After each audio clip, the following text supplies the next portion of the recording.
V20 अध्याय 191 दूसरों से कोई भी संदेश स्वीकार करने से इनकार करना।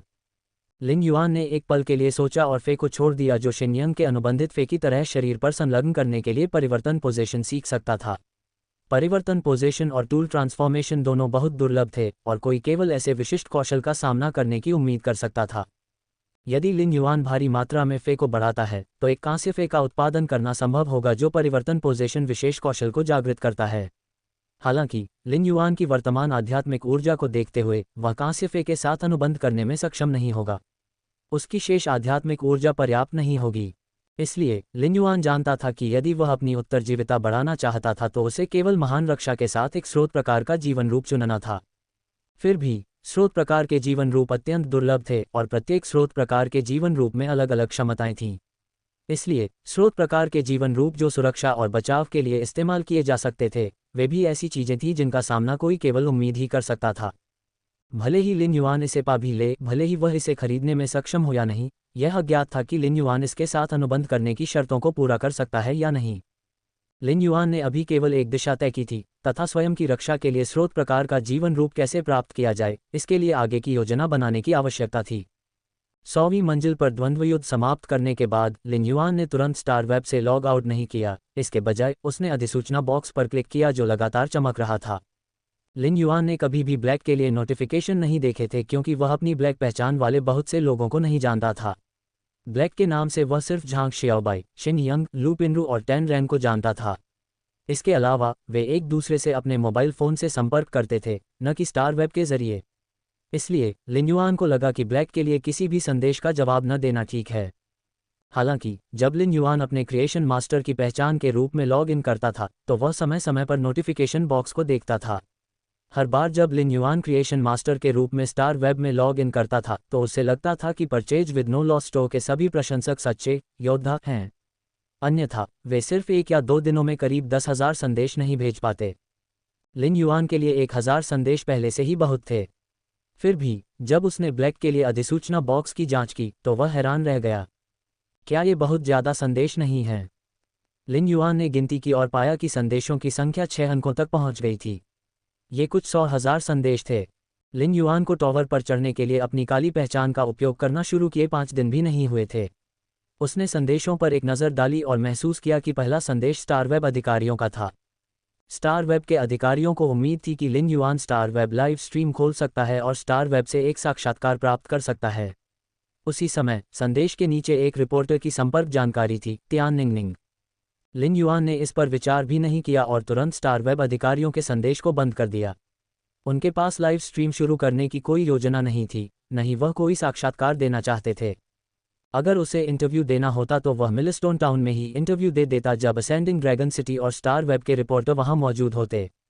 वह शिनयंग, झांग शियाओबाई और अन्य लोगों के साथ जाने का विकल्प नहीं चुनता। स्टार वेब अधिकारियों का संदेश बंद करने के बाद लिन युआन ने सूची को नीचे स्क्रॉल करना जारी रखा। उसने देखा कि अगला संदेश तियान निंगनिंग का था, जो स्टार वेब अधिकारियों के संदेश में उल्लेखित रिपोर्टर था।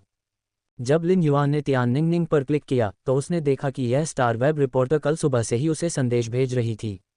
वह पहले ही करीब 20 संदेश भेज चुकी थी। लिन युआन को उम्मीद नहीं थी कि यह तियान निंगनिंग वास्तव में इतनी जिद्दी होगी। लिन युआन ने कुछ अन्य संदेशों को देखा और पाया कि वे कुछ गिल्ड क्लबों से थे जो उसे भर्ती करना चाहते थे। यहाँ तक कि एक बी लेवल गिल्ड क्लब भी था जो उम्मीद करता था कि वह गिल्ड क्लबों के बीच एक साक्षात्कार के लिए उनके गिल्ड क्लब में जा सकता है। साक्षात्कार के बाद वे उसकी ज़रूरतों के अनुसार आवश्यक व्यवस्था करेंगे। लिन युआन ने इस बारे में सोचा भी नहीं और मना कर दिया। उसने पहले से ही अपना खुद का गिल्ड क्लब बनाने की योजना बनाई थी, लेकिन वह विचार अभी तक पक्का नहीं था। अन्यथा वह बिना किसी हिचकिचाहट के इतनी बड़ी ज़मीन नहीं खरीदता। इस तरह लिन युआन कभी भी अन्य गिल्ड क्लबों में शामिल होने के लिए सहमत नहीं होगा। गिल्ड क्लब में शामिल होने का उद्देश्य इस टूर्नामेंट में प्रतिस्पर्धा करना था। यदि लिन युआन इस टूर्नामेंट में प्रतिस्पर्धा करना चाहता था तो उसे अपना खुद का गिल्ड क्लब बनाना होगा और अपनी टीम को इकट्ठा करना होगा। स्टार वेब के नोटिफिकेशन बॉक्स में संदेशों को उनके महत्व के स्तर के अनुसार क्रमबद्ध किया गया था। अधिकारियों और गिल्ड क्लबों के संदेशों को अनदेखा होने से बचाने के लिए उन्हें सबसे ऊपर धकेल दिया गया था। ज़्यादातर महत्वपूर्ण संदेशों को पढ़ने के बाद लिन युआन को लगा कि ये संदेश एक जैसे ही हैं। वे या तो साक्षात्कार के लिए अनुरोध थे या उम्मीद कर रहे थे कि लिन युआन उनके गिल्ड क्लब में शामिल हो सकता है।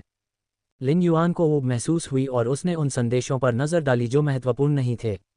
वह अपनी भौहें ऊपर उठाने से खुद को नहीं रोक सका। अब और दुख नहीं, लॉर्ड ब्लैक, क्या आप अपना मुखौटा उतारकर मुझे अपनी निजी तस्वीर भेज सकते हैं? अगर आपको लगता है कि आप बदसूरत हैं तो इसे ऐसे समझिए जैसे मैंने पूछा ही नहीं। ओ वाइट ब्लैक, मैं तुम्हारे साथ एक बच्चा पैदा करना चाहता हूँ। अतिरिक्त स्वप्न कई वर्षा, पति, आपको खाने में क्या पसंद है? बस मुझे अपना पता दे दो और मैं हर दिन आपका पसंदीदा खाना खरीदूंगी। खुद को वापस पाना, काले, मैं तुम्हें इस जीवन में माफ़ नहीं करूंगी। मेरी गर्लफ्रेंड ने मुझसे रिश्ता तोड़ दिया क्योंकि मैं तुम्हारा प्रशंसक नहीं हूं। बेहतर होगा कि तुम सावधान रहो। वसीयत लिखें। लिन युआन को लगा कि उसके शरीर पर पसीने की धारा बह रही है। ये संदेश किस बारे में थे? मेरी शादी कब हुई? मेरी तो कोई गर्लफ्रेंड भी नहीं है और कोई मुझे पति कह रहा है। और फिर, अगर तुम्हारी गर्लफ्रेंड तुमसे रिश्ता तोड़ दे तो इससे मेरा क्या लेना देना? ऐसा नहीं है कि मैं तुमसे रिश्ता तोड़ रहा हूं। लिन युआन ने उस पूर्ण विराम पर सबसे अधिक ध्यान दिया क्योंकि उसे लग रहा था कि इसका कोई छिपा हुआ अर्थ है।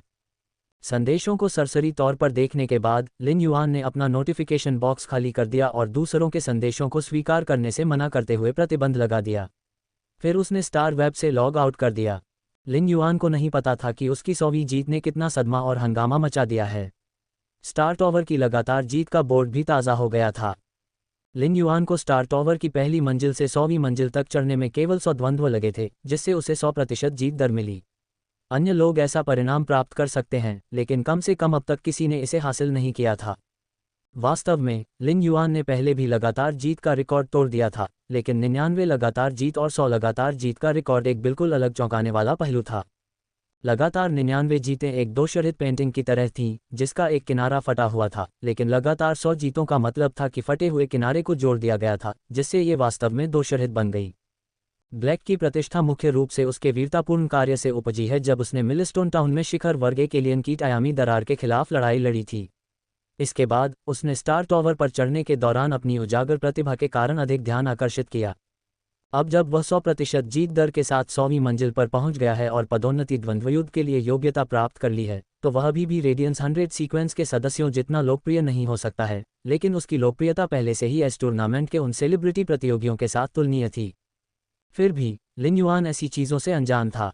ब्लैक के रूप में लॉग आउट करने के बाद वह अपनी क्रिएशन मास्टर पहचान के साथ स्टार वेब में वापस लॉग इन हो गया। फिर उसने अपनी दुकान में सिल्वर यूस्ट्रिया को बिक्री के लिए रख दिया। इस बार लिन युआन ने सिल्वर यूस्ट्रिया के इन 10 बर्तनों की बिक्री पर प्रतिबंध लगा दिया। यह अभी भी पहले आओ पहले पाओ की नीति थी, लेकिन प्रत्येक व्यक्ति केवल एक बर्तन ही खरीद सकता था। केवल 3 मिनट में लिन युआन को एहसास हुआ कि सिल्वर यूस्ट्रिया के सभी 10 बर्तन बिक चुके थे। सिल्वर यूस्ट्रिया के 10 बर्तन बिक गए। लिन युआन ने देखा कि purchase with no loss store के प्रशंसक समूह में भी विस्फोट हो गया था। लिन युआन इन प्रशंसक सदस्यों की गति देखकर आश्चर्यचकित था, वे वास्तव में तेज थे। सिल्वर यूस्निया को बिकने से पहले स्टोर पर सिर्फ 3 मिनट ही लगे होंगे, लेकिन purchase with no loss store द्वारा सिल्वर यूस्निया बेचने की खबर ने फिर भी हलचल मचा दी। जब ये खबर फैली तो स्टोर की प्रतिष्ठा में तुरंत उछाल आया। लिन युआन ने सिल्वर यूस्नेस के लिए जो कीमत तय की थी वह कम नहीं थी। रेयर लाइफ फॉर्म पवेलियन में सिल्वर यूस्नेस की नीलामी कीमत की तुलना में लिन युआन के सिल्वर यूस्नेस की बिक्री कीमत लगभग वैसी ही थी। हालांकि सिल्वर यूस्निया बहुत दुर्लभ थे और शायद ही कोई स्टार वेब के दुर्लभ लाइफ फॉर्म पवेलियन पर नीलामी के माध्यम से सिल्वर यूस्निया को बेचना चाहेगा। यदि सिल्वर यूस्निया की शाखाओं को काटकर एक विशेष विधि से पोषित किया जाए तो वे जल्दी ही एलीट यूस्निया में विकसित हो जाएंगे। एलीट यूस्ट्रिया की कीमत पहले से ही काफ़ी अधिक थी, इसलिए सिल्वर यूस्ट्रिया को वास्तव में एक मुर्गी कहा जा सकता था जो अंडे दे सकती थी। लिन युआन ने स्टोर में सिल्वर यूस्नियास को बिक्री के लिए रखने के बाद होने वाले विस्फोटक हंगामे की परवाह नहीं की। वैसे भी वह भविष्य में दुर्लभ फे की नई प्रजातियां रखने की योजना नहीं बना रहा था, लेकिन यूस्नियास और स्पिरिट साइफन गोल्डफिश के ग्रेड केवल बढ़ते ही रहेंगे। रेडियंस फेडरेशन की रॉयल कैपिटल के अंदर स्थित एक उच्च श्रेणी के कार्यालय भवन के अंदर एक छोटे बालों वाली लेकिन असामान्य रूप से सुंदर महिला उदास मूड में बैठी थी। वह एक पेन पकड़े हुए थी और उस पर बार बार क्लिक कर रही थी। उसी समय सुंदर महिला का सहकर्मी उसके पास आया और पूछा, निंग निंग, क्या ब्लैक ने अभी तक आपको जवाब नहीं दिया है? सुंदर महिला ने सिर हिलाया और कहा, अभी भी कोई खबर नहीं है, लेकिन मैं देख सकती हूँ कि स्टार टॉवर पर ब्लैक की लगातार जीत अभी भी बढ़ रही है। सहकर्मी ने तियान निंगनिंग के कंधे पर थपथपाया और कहा, निंगनिंग, स्टार वेब पर आपके लिए रिपोर्ट करने के लिए बहुत सारी खबरें हैं। आपको बेवजह भटकने की ज़रूरत नहीं है। अगर ब्लैक तैयार नहीं है तो क्या साक्षात्कार के लिए किसी और को ढूंढना वैसा ही नहीं है? तियान निंगनिंग ने अपना सिर हिलाया और जिद्दी अंदाज में जवाब देने से पहले मुंह बनाया, बड़ी बहन फैंग, मैं अभी भी ब्लैक का इंटरव्यू लेना चाहती हूँ। मुझे लगता है कि ब्लैक में क्षमता है। तियान निंगनिंग को अभी काफ़ी उलझन महसूस हो रही थी। वह स्टार वेब की विशेष स्तंभकारों में से एक थी, जिनकी संख्या पूरे स्टार वेब में 300 से ज़्यादा नहीं थी। कोई यह भी कह सकता है कि हर विशेष स्तंभकार के पास स्टार वेब पर संसाधनों का एक बड़ा प्रवाह था। जहां तक तियान निंगनिंग की बात है तो उन्होंने इस साल की शुरुआत में ही आधिकारिक तौर पर परीक्षा पास कर ली थी और स्टार वेब की विशेष स्तंभकार बन गई थीं। इस साल के दौरान तियान निंगनिंग ने कई बेहतरीन लेख लिखे थे, लेकिन उन्हें कभी ऐसा व्यक्ति नहीं मिला जिसका वह वास्तव में साक्षात्कार करना चाहती थीं। दरअसल इस साल भी तियान निंगनिंग को कई अच्छे मौके मिले। कुछ समय पहले रेडियंस 100 के एक पूर्व सीक्वेंस सदस्य ने, जिसे बाहर कर दिया गया था, स्टार वेब पर लाइव स्ट्रीम शुरू की थी। वह पूर्व सीक्वेंस सदस्य एक विशेष स्तंभकार को अपना एक्सक्लूसिव रिपोर्टर बनाना चाहता था।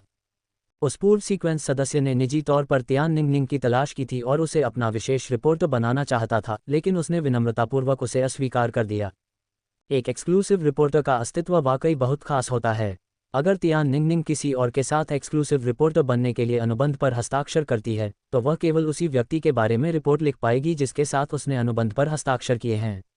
साथ ही केवल वही उस व्यक्ति के बारे में रिपोर्ट लिखने के योग्य थी जिसने उसके साथ अनुबंध पर हस्ताक्षर किए थे। इस तरह के बंधनकारी रिश्ते को देखते हुए तियान निंगनिंग को चुनाव करते समय असामान्य रूप से सतर्क रहना पड़ा। जब ब्लैक सामने आया तभी तियान निंगनिंग ने साक्षात्कार आयोजित करने की पहल करने का इरादा किया। हालांकि तियान निंगनिंग के कठोर जुनून को एक बहुत ही वास्तविक समस्या का सामना करना पड़ रहा था। ब्लैक उसके संदेशों का जवाब नहीं दे रहा था। उस समय तियान निंगनिंग ने अचानक प्रवेश द्वार पर कदमों की आवाज़ सुनी और उसने अपने वरिष्ठ को अंदर आते देखा। जैसे ही तियान निंगनिंग कुछ कहना चाहती थी, उसने महसूस किया कि उसके वरिष्ठ सीधे उसकी ओर चले आए। तियान निंगनिंग, क्या आपने ब्लैक के साथ एक विशेष साक्षात्कार के लिए समय निर्धारित किया है? तियान निंगनिंग ने सवाल सुनकर निराश होकर अपना सिर हिला दिया। नतीजतन उसके वरिष्ठ ने कहा, ब्लैक ने पहले ही स्टार टॉवर पर लगातार 100 जीत हासिल कर ली है। पहली मंजिल से 100वीं मंजिल तक 100% की जीत दर के साथ वह अब सेलेस्टियल स्टेवे प्रमोशन द्वंद्व युद्ध में भाग लेने के लिए योग्य है। इस पर आगे बढ़ें। यदि आप अगले 3 दिनों में विशेष साक्षात्कार नहीं ले पाते हैं तो मैं किसी और से इस पर आगे बढ़ने के लिए कहूँगा। तियान निंगनिंग को यह सुनकर कोई आश्चर्य नहीं हुआ कि ब्लैक 100% जीत दर के साथ 100वीं मंजिल पर पहुंच गया है। आखिरकार जब तियान निंगनिंग ब्लैक के लिए साक्षात्कार की तैयारी कर रही थी तो उसने पहले ही इस संभावना के बारे में सोच लिया था। हालांकि जब उसने वास्तविक समाचार सुना तो उसका दिल अभी भी जोर से धड़क रहा था, क्योंकि वह किसी चीज़ पर स्थिर हो गई थी। चीफ, अगर मुझे ब्लैक का विशेष साक्षात्कार मिलता है तो मैं ब्लैक का एक्सक्लूसिव रिपोर्टर बनने के लिए आवेदन करना चाहूँगा। जब तियान निंगनिंग के वरिष्ठ ने यह बयान सुना तो वह तुरंत दंग रह गए। जब तियान निंगनिंग ने यह बयान दिया तो उसने महसूस किया कि बड़ी बहन फैंग उसे बगल से खींच रही है। एक पल के बाद वरिष्ठ ने जवाब दिया, अगर तुम यही चाहती हो तो जब तक तुम्हें ब्लैक की मंजूरी मिल जाए मैं विचार कर सकता हूँ। तियान निंगनिंग ने पीछे मुड़कर देखा कि वरिष्ठ के चले जाने के बाद बड़ी बहन फैंग उसे निराश भाव से देख रही थी। निंगनिंग, अपनी क्षमता के साथ आप रेडियंस 100 सीक्वेंस के सदस्य के लिए एक विशेष रिपोर्टर बनने का प्रयास कर सकती हैं। भले ही ब्लैक अब लोकप्रिय हो, लेकिन उसे अभी भी सेलेस्टियल सीढ़ी पर चढ़ना बाकी है। इसके अलावा ब्लैक ने कभी भी अपना असली रूप किसी को नहीं बताया। आपको मुझसे बेहतर पता होना चाहिए कि इन दिनों ज़्यादातर प्रसिद्धि वीरता और रहस्य पर आधारित है। सबसे महत्वपूर्ण बात, क्या आपको उस मुखौटे के पीछे के व्यक्ति की उम्र पता है? तियान निंगनिंग ने एक प्यारी सी मुस्कान बिखेरी और 2 छोटे छोटे डिंपल दिखाते हुए कहा, मुझे पता है कि बड़ी बहन फैंग मेरे बारे में चिंतित हैं, लेकिन मुझे अपनी सहज बुद्धि पर भरोसा है। बड़ी बहन फैंग क्रोधित हुए बिना नहीं रह सकीं। निंगनिंग, इस साल रेडियंस 100 सीक्वेंस फिर से सुलझाया जा रहा है। आप पहले नए भर्ती किए गए सीक्वेंस सदस्यों से संपर्क क्यों नहीं करती? ये निश्चित रूप से ब्लैक का एक्सक्लूसिव रिपोर्टर बनने से बेहतर होगा। तियान निंगनिंग मुस्कुराए और अपना सिर हिलाया। बड़ी बहन फैंग, मैं स्टार वेब पर जाऊंगी और देखूंगी कि ब्लैक ने जवाब दिया है या नहीं। ये कहने के बाद तियान निंगनिंग ने स्टार वेब में लॉग इन किया, ये देखने के लिए कि क्या ब्लैक से कोई खबर आई है। लॉग इन करने के बाद वह वही परिणाम देखकर निराश हो गई। तियान निंगनिंग ने हिम्मत नहीं हारी और दूसरा संदेश भेजा, लेकिन उसे एहसास हुआ कि उसका संदेश नहीं पहुंच पाया।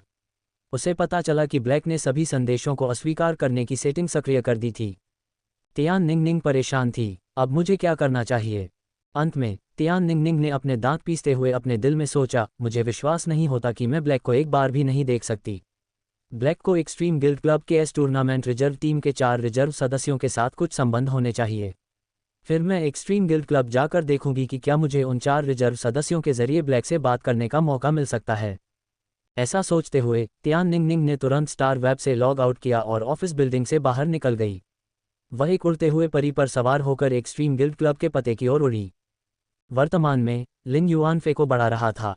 वह उन 3 मछलियों को बढ़ा रहा था जो उसने उस समय बर्फीले तालाब में पाई थीं। लिन युआन के अनुभव के बावजूद उसने जो फे बढ़ाया था उसने उसे अभी भी चौंका दिया था। ये बहुत कीमती हैं, मैं ऐसी भाग्यशाली चीज़ को कैसे बढ़ा सकता हूँ, उसने कहा। युआन ने इन 3 मछलियों को अंतहीन जंगल की गहराई में तालाब के किनारे देखा था और महसूस किया था कि वे काफ़ी परिचित हैं, इसलिए उसने अवचेतन रूप से उन्हें जांचने के लिए ट्रू डेटा का इस्तेमाल किया था। अगर उसने ऐसा नहीं किया होता तो वह उन्हें वापस नहीं लाता। तीनों मछलियां भूरे रंग की दिख रही थीं और सिर्फ आधी उंगली लंबी थीं, इसलिए वे पानी में आसानी से दिखाई नहीं दे रही थीं। लेकिन ट्रू डेटा की बदौलत लिन युआन को पता चला कि वे वास्तव में पौराणिक मायरीड फॉर्म कार्ड्स थीं। वह उनसे परिचित था क्योंकि रेडिएंट मून पैलेस के बाहर बगीचे के केंद्र में तालाब में उनमें से बहुत सी मछलियां थीं। हालांकि वे मछलियां साधारण मायरीड फॉर्म कार्प्स नहीं थीं, बल्कि मायरीड फॉर्म कार्प्स के विकास की एक प्रसिद्ध कोई प्रजाति थीं। जैसा कि नाम से ही स्पष्ट है, मायरीड फॉर्म कार्प एक प्रकार की कार्प थी जो विभिन्न आध्यात्मिक अवयवों और आत्मा क्यूई के उत्प्रेरक के तहत विभिन्न प्रकार के कोई में विकसित हो सकती थी। कोई शुभ था क्योंकि इसे हमेशा सौभाग्य से जोड़ा जाता था, इसलिए रेडियंस फेडरेशन भी कोई को सबसे घटिया शुभ फे के रूप में मानता था। केवल साधारण कोई फे को ही घटिया शुभ फे माना जाता था। हालांकि रेडिएंट मून पैलेस के बाहर बगीचे के केंद्र में तालाब में विकसित कोई के साथ ऐसा नहीं था। पाइन स्नो फॉलन चेरी कोई, गोल्डन माउंटेन ब्लोइंग कोई और 9 पैटर्न वाले ड्रैगन कोई में सबसे बेहतरीन थे। उनमें से प्रत्येक आध्यात्मिक अवयवों और स्पिरिट क्यूई द्वारा उत्प्रेरित करने के तरीके में बेहद जटिल और अलग था। इस्तेमाल की गई आध्यात्मिक सामग्री को खोजना भी मुश्किल हो सकता है। पाइन स्नो फॉलन चेरी कोई को ही उदाहरण के तौर पर लें। इसका शरीर लाल और सफ़ेद था और रंगों के बीच का अंतर इतना बड़ा नहीं था, बल्कि ये सफ़ेद बर्फीली ज़मीन पर चेरी के फूलों की बारिश जैसा था। मछलियों पर चेरी के फूलों की बारिश में सौंदर्य का एक स्तरीकरण था, जैसे कि कुछ चेरी के फूल सफ़ेद बर्फ में गहरे दब गए हों, कुछ बर्फ की सतह पर गिर गए हों, जबकि कुछ अभी भी ठंडी बर्फ में नाच रहे हों, गिरने को तैयार नहीं हों। इसके अलावा पाइन स्नो फॉलन चेरी कोई के लाल और सफ़ेद शरीर पर पाइन सुइयों का हल्का पैटर्न था जो बहुत सुंदर था। पानी में ये भी ऐसा था, पाइन सुइयां ठंडी बर्फ के साथ घुल मिल गईं और गिरे हुए चेरी के फूल और बर्फ अचानक गर्म हो गए। ऐसा लग रहा था जैसे पानी की अत्यधिक ठंड में अचानक गर्म चेरी के फूलों की बारिश हो गई हो। रेडिएंट मून पैलेस के बगीचे के बीच में तालाब में कोई को देखना कोई सवाल नहीं था कि रेडियंस फेडरेशन में उन्हें कीमत पर पाया जा सकता है या नहीं। अमीर परिवारों के कई लोग जो कोई फे से प्यार करते हैं, उन्हें अपने जीवन में एक बार भी इसे देखने का मौका नहीं मिला होगा। हालांकि लिन युआन को तालाब में उन कोई को देखने की आदत थी, फिर भी वह स्पिरिट लॉक स्थानिक क्षेत्र में विकसित किए गए 3 कोई को देखकर आश्चर्यचकित था। उसने कभी उम्मीद नहीं की थी कि 3 असंख्य रूप काप वास्तव में उनके द्वारा उन्हें बढ़ाने के बाद वास्तव में शुभ फे में विकसित होंगे। जब उन्होंने उन्हें जांचने के लिए ट्रू डेटा का इस्तेमाल किया तो उन्हें पता चला कि वे ड्रैगन फीनिक्स लैंडस्केप कार्प्स में विकसित हो गए थे। उनमें से प्रत्येक लगभग 1 मीटर लंबा था, जो निश्चित रूप से उनके शरीर को दर्शाता था। उनकी सुंदर मछली की पूंछ उनके शरीर से भी लंबी थी और उनके पंख लगभग आधे मीटर लंबे थे। एक पंख उपास्थी पंख को सहारा देती थी और बिल्कुल भी गंदा नहीं दिखती थी, केवल अंतहीन रूप से उत्कृष्ट थी। लिन युआन ने ड्रैगन फीनिक्स लैंडस्केप कार्प्स को स्पिरिट पूल में रखा। उनकी तैराकी मुद्रा के आधार पर ऐसा नहीं लग रहा था कि वे तैर रहे हैं, बल्कि अनियंत्रित रूप से उड़ रहे हैं। उन्होंने फीनिक्स की तरह अपने पंख फैलाए और ड्रैगन की तरह अपनी पूंछ हिलाए। उनकी मुद्रा बहुत सुंदर थी। बेशक यह उनके बारे में सबसे अच्छी बात नहीं थी। उनके पंख और पूंछ फीनिक्स और ड्रैगन की तरह दिखते थे, जिसकी वजह से उनके नाम में ड्रैगन फीनिक्स रखा गया। उनके नाम में लैंडस्केप शब्द उनके बर्फ जैसे सफ़ेद शरीर के विवरण से आया है।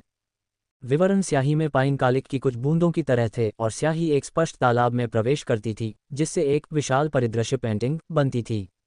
नदियां और पहाड़ एक दृश्य में समाहित हो गए थे। पहाड़ और नदी ने एक रूपरेखा बना ली थी। मंडप और कियोस्क असंख्य रूपों में थे और असंख्य रूप नदियों और पहाड़ों के शानदार परिदृश्य में एकत्रित हो गए थे।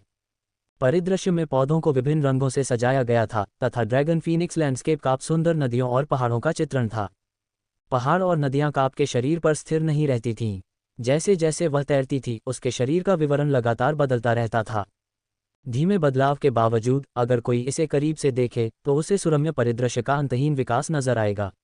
ड्रैगन फीनिक्स लैंडस्केप का पर सांसारिक परिदृश्य और विभिन्न दृश्य सभी मौजूद थे। लेकिन यदि ऐसा होता तो भले ही परिदृश्य का सुंदर विकास उस पर केंद्रित होता, फिर भी उसकी शुभ ड्रैगन फीनिक्स मुद्रा उसे श्रेष्ठ शुभ फेय कहलाने की अनुमति नहीं देती। वास्तव में ड्रैगन फीनिक्स लैंडस्केप का आपका विशिष्ट कौशल ही वह कुंजी थी जिसके कारण लिन युआन ने इसे एक श्रेष्ठ शुभ परी के रूप में परिभाषित किया था। जीवन का स्थान पौधे मुरझाते नहीं हैं, पानी जमता नहीं है, और जीवन के स्थान के अंतर्गत उगने वाली हर चीज सबसे आरामदायक वातावरण में और बीमारी से दूर रहती है। प्राचीन काल से ही लोग इस बात पर बहस करते रहे हैं कि शुभ संकेत क्या होते हैं और उनके बारे में अलग अलग परिभाषाएं थीं। बेर, ऑर्किड, बांस और गुलदाउदी सुंदर होते थे और उन्हें शुभ नहीं माना जाता था। ऑस्मंथस की खुशबू में कुलीनता का स्पर्श था और इसे मारक के रूप में इस्तेमाल किया जा सकता था। इसलिए आत्मा की जागृति के बाद ऑस्मंथस को एक निम्न शुभ चीज के रूप में माना जाना उचित था। लेकिन आत्मा क्यू युक्त जीवित चीजों के विकास के साथ कई दुर्लभ और विदेशी जानवर जैसे कि ड्रैगन जैसे सांप, फीनिक्स जैसे पक्षी, क्रेन और कछुए वास्तव में शुभ नहीं थे। इस प्रकार लोगों में अब शुभता के बारे में अधिक से अधिक बहस हो रही थी और इस पर तेजी से कठोर निर्णय हो रहे थे। इस कारण शुभ प्राणी भी अधिकाधिक मूल्यवान होते जा रहे थे। हालांकि सच्चे शुभ की परिभाषा का एक हिस्सा जो प्राचीन काल से नहीं बदला था वह ये था कि शुभ के रूप में जन्म लेने वाले लोग अन्य जीवित प्राणियों की रक्षा कर सकते थे। इस ड्रैगन फीनिक्स लैंडस्केप का आपका विशिष्ट कौशल जीवित चीजों की रक्षा कर सकता है और लैंडस्केप सौंदर्य का अर्थ निर्धारित कर सकता है। चूंकि लिन युआन ने तालाब में स्वतंत्र रूप से तैरने वाली 3 मछलियों को केवल कांस्य एक्स महाकाव्य तक बढ़ाया था, इसलिए जीवन का स्थान अधिक शक्ति नहीं दिखा सका। यदि ड्रैगन फीनिक्स लैंडस्केप कार्प्स को लिन युआन की जागीर में पाला जाता तो वे ये सुनिश्चित कर सकते थे कि जागीर के बाहर 3 किलोमीटर के भीतर घास, पेड़, नदी और तालाब उनके विशेष कौशल के अधीन होंगे। रेडबर्ड सिटी की हवा के विपरीत रेडबर्ड सिटी में हवा शुष्क और आर्द्र नहीं थी, इसलिए यह बांसफे के विकास के लिए उपयुक्त नहीं थी, जो कि एक प्रकार का फे था जिसे आर्द्रता पसंद थी। यदि वेन्यू ने मनो के पीछे 3000 मीटर के बांस के जंगल में 250,000 किलोग्राम उच्च श्रेणी के ऊर्जा अयस्कों को नहीं दफनाया होता तो शुष्क हवा के कारण बांस के पत्ते बहुत पहले ही गिर गए होते। प्लेस ऑफ लाइफ के कारण ये जागीर मध्य शीतकाल में भी हरी भरी और हरियाली से भरी रहती थी तथा मानव निर्मित झील जमती नहीं थी तथा उसमें पानी बढ़ता रहता था। उस समय एक ड्रैगन फीनिक्स लैंडस्केप कार्प अचानक पानी से बाहर कूद गया। उसकी अचानक मुद्रा बाढ़ के ड्रैगन के पानी से बाहर आने और फीनिक्स के बादलों को चीरकर बाहर आने जैसी थी। जब लिन युआन ने उसे अचानक पानी से बाहर छलांग लगाते हुए देखा तो उसने महसूस किया कि जिस क्षण उसने ऐसा किया उसके विवरण का एक हिस्सा अचानक बदल गया। पहाड़ों और नदियों का कोना सरसराती नदी में बदल गया। जब उसने इस बदलाव को देखा तो उसे अचानक आश्चर्य हुआ। युआन को अचानक ऐसा लगा जैसे उसकी आंखों के सामने पहाड़ों और नदियों का एक शानदार परिदृश्य उभर आया हो। पहाड़ और नदियां बह रही थीं और बदल रही थीं, और पहाड़, नदियां, घाटी और समुद्र दुनिया के परिवर्तनों के साथ बदल रहे थे। उसने पानी से बाहर निकली ड्रैगन फीनिक्स लैंडस्केप कार्प पर स्याही से रंगी नदियों और पहाड़ों को देखा, मानो एक ही नज़र में 10,000 साल बीत गए हों। लेकिन जब वह होश में आया और समय देखा तो उसने पाया कि केवल कुछ सेकंड ही बीते थे। उस समय लिन युआन ने महसूस किया कि एक इच्छाशक्ति रून जो स्याही के रंग की एक परत की तरह लग रहा था, शुद्ध सफेदी में बह रहा था और बदल रहा था, उसकी आध्यात्मिक ऊर्जा में उभर रहा था। यह असंख्य रूप इच्छाशक्ति रून था। वह अपने सिर के पिछले हिस्से को छूने से खुद को रोक नहीं सका। पानी से बाहर छलांग लगाने वाले ड्रैगन फीनिक्स लैंडस्केप कार्प को देखकर उसने इच्छाशक्ति रून को कैसे समझ लिया था। उसने लोगों को ये कहते सुना था कि इच्छाशक्ति रून को समझना बहुत कठिन है, लेकिन अब उसे सचमुच ऐसा नहीं लगता था। लिन युआन ने हरी पहाड़ियों को देखकर एक विलपावर रून को समझा था जो धधकती आग से जल गई थी लेकिन फिर भी नए पौधे उगाए थे। ये विलपावर रून जैस्मीन लिली के साथ मिल गया था और इसे एक काल्पनिक नस्ल बनने की अनुमति दी थी। दूसरा विलपावर रून तब बना जब भेड़ियों का झुंड अंधेरी रात में विदेशी कीड़ों का शिकार कर रहा था और उनका नरसंहार कर रहा था। ये विलपावर रून भी लंबे समय तक रेड थॉर्न का था। उसने लिंग जियाओ के साथ शाही राजधानी के रास्ते में इस तीसरे यिन यांग इच्छाशक्ति रून को समझा था। वह भी ब्लू जेड पेगासस पर बैठा था और दिन और रात के बीच के परिवर्तन को देख रहा था। लिन युआन ने ये यिन यांग इच्छाशक्ति रून अपने किसी भी फे को नहीं दिया था। उन्होंने मिलस्टोन टाउन के बाहर भोर को देखकर चौथे ट्वाइलाइट विलपावर रून को समझ लिया था और उसे चिमी के साथ मिला दिया था, जिससे वह एक काल्पनिक नस्ल ट्वाइलाइट स्टारबर्ड बन गया। वर्तमान में यह असंख्य रूप इच्छाशक्ति रून उसका 5वां था। इस इच्छाशक्ति रून की प्राप्ति ने उसे चिंतन में डाल दिया। उनके फेयर में से spirit gather goldfish, blue flash purple butterfly और जीनियस के पास अभी भी उपयुक्त इच्छाशक्ति रून नहीं थे। इस विलपावर रून में सर्वव्यापी भावना थी और इसमें कुछ बहुमुखी प्रतिभा थी। ऐसा लगता था कि जीनियस, स्पिरिट गैदर गोल्डफिश और ब्लू फ्लैश पर्पल बटरफ्लाई इसके लिए उपयुक्त थे। हालांकि अगर उसे उनमें से चुनना होता तो यह बहुत स्पष्ट था कि जीनियस अधिक उपयुक्त था। प्रकृति की अभिव्यक्ति का अर्थ था सब कुछ को अपने में समाहित करना, ठीक जीनियस की बुद्धि की तरह। लिन युआन ने जब इस असंख्य रूप इच्छाशक्ति रून को ध्यानपूर्वक समझा तो उसने पाया कि यह जीनियस के साथ पूरी तरह से संगत था, क्योंकि यह इच्छाशक्ति रून ज्ञान की अपेक्षा दिखावट में अधिक परिवर्तन लाता था। अगर दूसरे लोग किसी विलपावर रून को समझ पाते हैं जिसमें उनके फे के साथ कुछ समानता है तो वे तुरंत उसका इस्तेमाल करने में खुश होंगे। लेकिन अपने अनुबंधित फे के लिए, खास तौर पर जीनियस के लिए जो उसके साथ आने वाला पहला फे था, वह विलपावर रून के चयन में लापरवाही नहीं बरतना चाहता था। लिन युआन की राय में उसे इसे एक काल्पनिक नस्ल में विकसित करने के लिए सबसे उपयुक्त इच्छाशक्ति रून के साथ जोड़ना चाहिए। यदि अन्य आत्मा क्यू पेशेवरों को उसके विचारों के बारे में पता होता तो वे संभवतः फर्श पर घुटने टेक देते और उसे बॉस कहकर पुकारते। इच्छाशक्ति रून को समझना नियंत्रित नहीं किया जा सकता था और यह हमेशा एक तरह का प्राकृतिक उपहार था। इच्छाशक्ति रून को कोई किस तरह समझ सकता है, यह हमेशा अज्ञात था। इसलिए जब ज्यादातर स्पिरिट क्यूई पेशेवर इच्छाशक्ति रून को समझ लेते हैं तो वे उच्च गुणवत्ता वाले कांस्य फे की तलाश करते हैं जो उनकी समझी गई इच्छाशक्ति रून के साथ संगत हो और उसका पोषण करते हैं। हालांकि ऐसे फे बहुत दुर्लभ थे। इसलिए अगर स्पिरिट क्यूई प्रोफेशनल्स को एक उच्च गुणवत्ता वाला कांस्य फे मिल जाए जो उनके विलपावर रून के साथ कुछ हद तक संगत हो तो उनमें से ज्यादातर इसे किस्मत का झटका मानेंगे। कोई भी लिन युआन जैसा नहीं हो सकता जो अपने फे को एक परिपूर्ण विलपावर रून के साथ मिलाना चाहता था। लिन युआन अब कुछ हद तक असहाय था क्योंकि वह नहीं जानता था कि रेड थॉर्न कब लीजेंड में विकसित होगा, इसलिए वह अभी भी उस इच्छाशक्ति रून का उपयोग नहीं कर सकता था जिसे उसने नरसंहार से समझा था। हालांकि यिन यांग विलपावर रून और यह असंख्य रूप विलपावर रून दो पूरी तरह से अलग अलग प्रकार के थे, वे अनिवार्य रूप से परिवर्तन से संबंधित थे। लेकिन अब तक लिन युआन के पास इन दो विलपावर रूनों के साथ जाने के लिए ऐसे परिवर्तन संबंधित फे या स्रोत प्रकार के जीवन रूप नहीं थे। वह बुदबुदाने से खुद को नहीं रोक सका। बहुत अधिक इच्छाशक्ति रून्स होना वास्तव में एक मीठी पीड़ा है। अगर यह पहले कहा जाता तो दूसरे लड़ाकू वर्ग के आत्मा क्यूई पेशेवर घुटने टेक देते और उसे बॉस कहते। फिर उसके शब्द सुनने के बाद वे शायद उससे लड़ना चाहते। लिन युआन ने स्पिरिट पूल में 3 कांस्य महाकाव्य ड्रैगन फीनिक्स लैंडस्केप कार्प्स को देखा तो उसके मन में अपनी योजनाएं बनी। वे बिना किसी युद्ध क्षमता के श्रेष्ठ शुभ फे थे। वह उन्हें अनुबंधित करने का इरादा नहीं रखता था, न ही वह उन्हें बेचना चाहता था। इसके बजाय उसने उन्हें अपने मनों में पालने की योजना बनाई। जीवन के स्थान के साथ उसे अब फूलों और पौधों की देखभाल करने की जरूरत नहीं होगी। उसने अपना मन बना लिया। जब वह उच्च श्रेणी का स्पिरिट क्यूई पेशेवर बन गया तो वह 3 ड्रैगन फीनिक्स लैंडस्केप कार्प्स को कांस्य महाकाव्य से कांस्य किंवदंती में विकसित करेगा। ऐसे श्रेष्ठ शुभ परियों के बारे में जो जीवित चीजों के एक समूह की रक्षा कर सकते थे, लिन युआन ने उन्हें काल्पनिक नस्लों में विकसित करने की योजना बनाई। बेशक लिन युआन के आसपास होने के कारण उन्हें अपनी गुणवत्ता या ग्रेड बढ़ाने के लिए खुद पर निर्भर होने की आवश्यकता नहीं थी, क्योंकि वह इसका समाधान कर सकता था। इसलिए 3 ड्रैगन फीनिक्स लैंडस्केप कार्प्स को जिस बाधा को पार करना था वह इस बात पर निर्भर करेगी कि वे डायमंड एक्स लीजेंड में विलपावर रून को समझ पाते हैं या नहीं और सुजरेन तक पहुंच पाते हैं या नहीं। बेशक अभी यह कहना बहुत दूर की बात थी। लिन युआन ने अपनी थोड़ी को सहलाया, 3 ड्रैगन फीनिक्स लैंडस्केप कार्प्स को देखा और स्पिरिट लॉक स्थानिक क्षेत्र छोड़ने से पहले कुछ देर तक सोचा। उसका इरादा कार्प्स को मनों के तालाब में रखने का नहीं था, बल्कि उन्हें मनों में पालने का था। उनकी पीठ पर विवरणों का परिवर्तन ऐसा था जैसे लगातार बदलते 3 महान युगों को देखना। जैसा कि कहावत है, असंख्य रंग स्याही से कम अच्छे नहीं होते।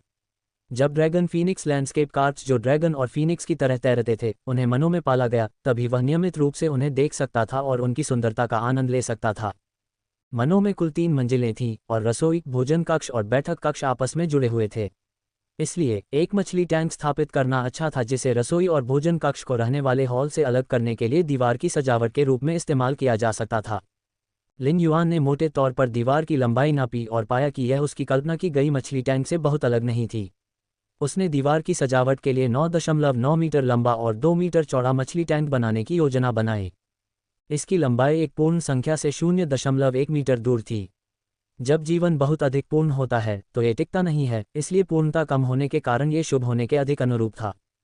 2 मीटर चौड़ा मछली tank 3 dragon Phoenix landscape carps को पूरी तरह से तैरने की अनुमति दे सकता है और उन्हें पालने के लिए इस्तेमाल किया जा सकता है। टैंक में पानी के लिए वह इसे बाहर मानव निर्मित झील से जोड़ सकता है। चूंकि ड्रैगन फीनिक्स लैंडस्केप कार्प्स पानी को शुद्ध कर सकता है, इसलिए अगर वह मछली टैंक और मानव निर्मित झील को जोड़ता है तो मानव निर्मित झील के पानी की गुणवत्ता में भी सबसे बेहतर सुधार किया जा सकता है।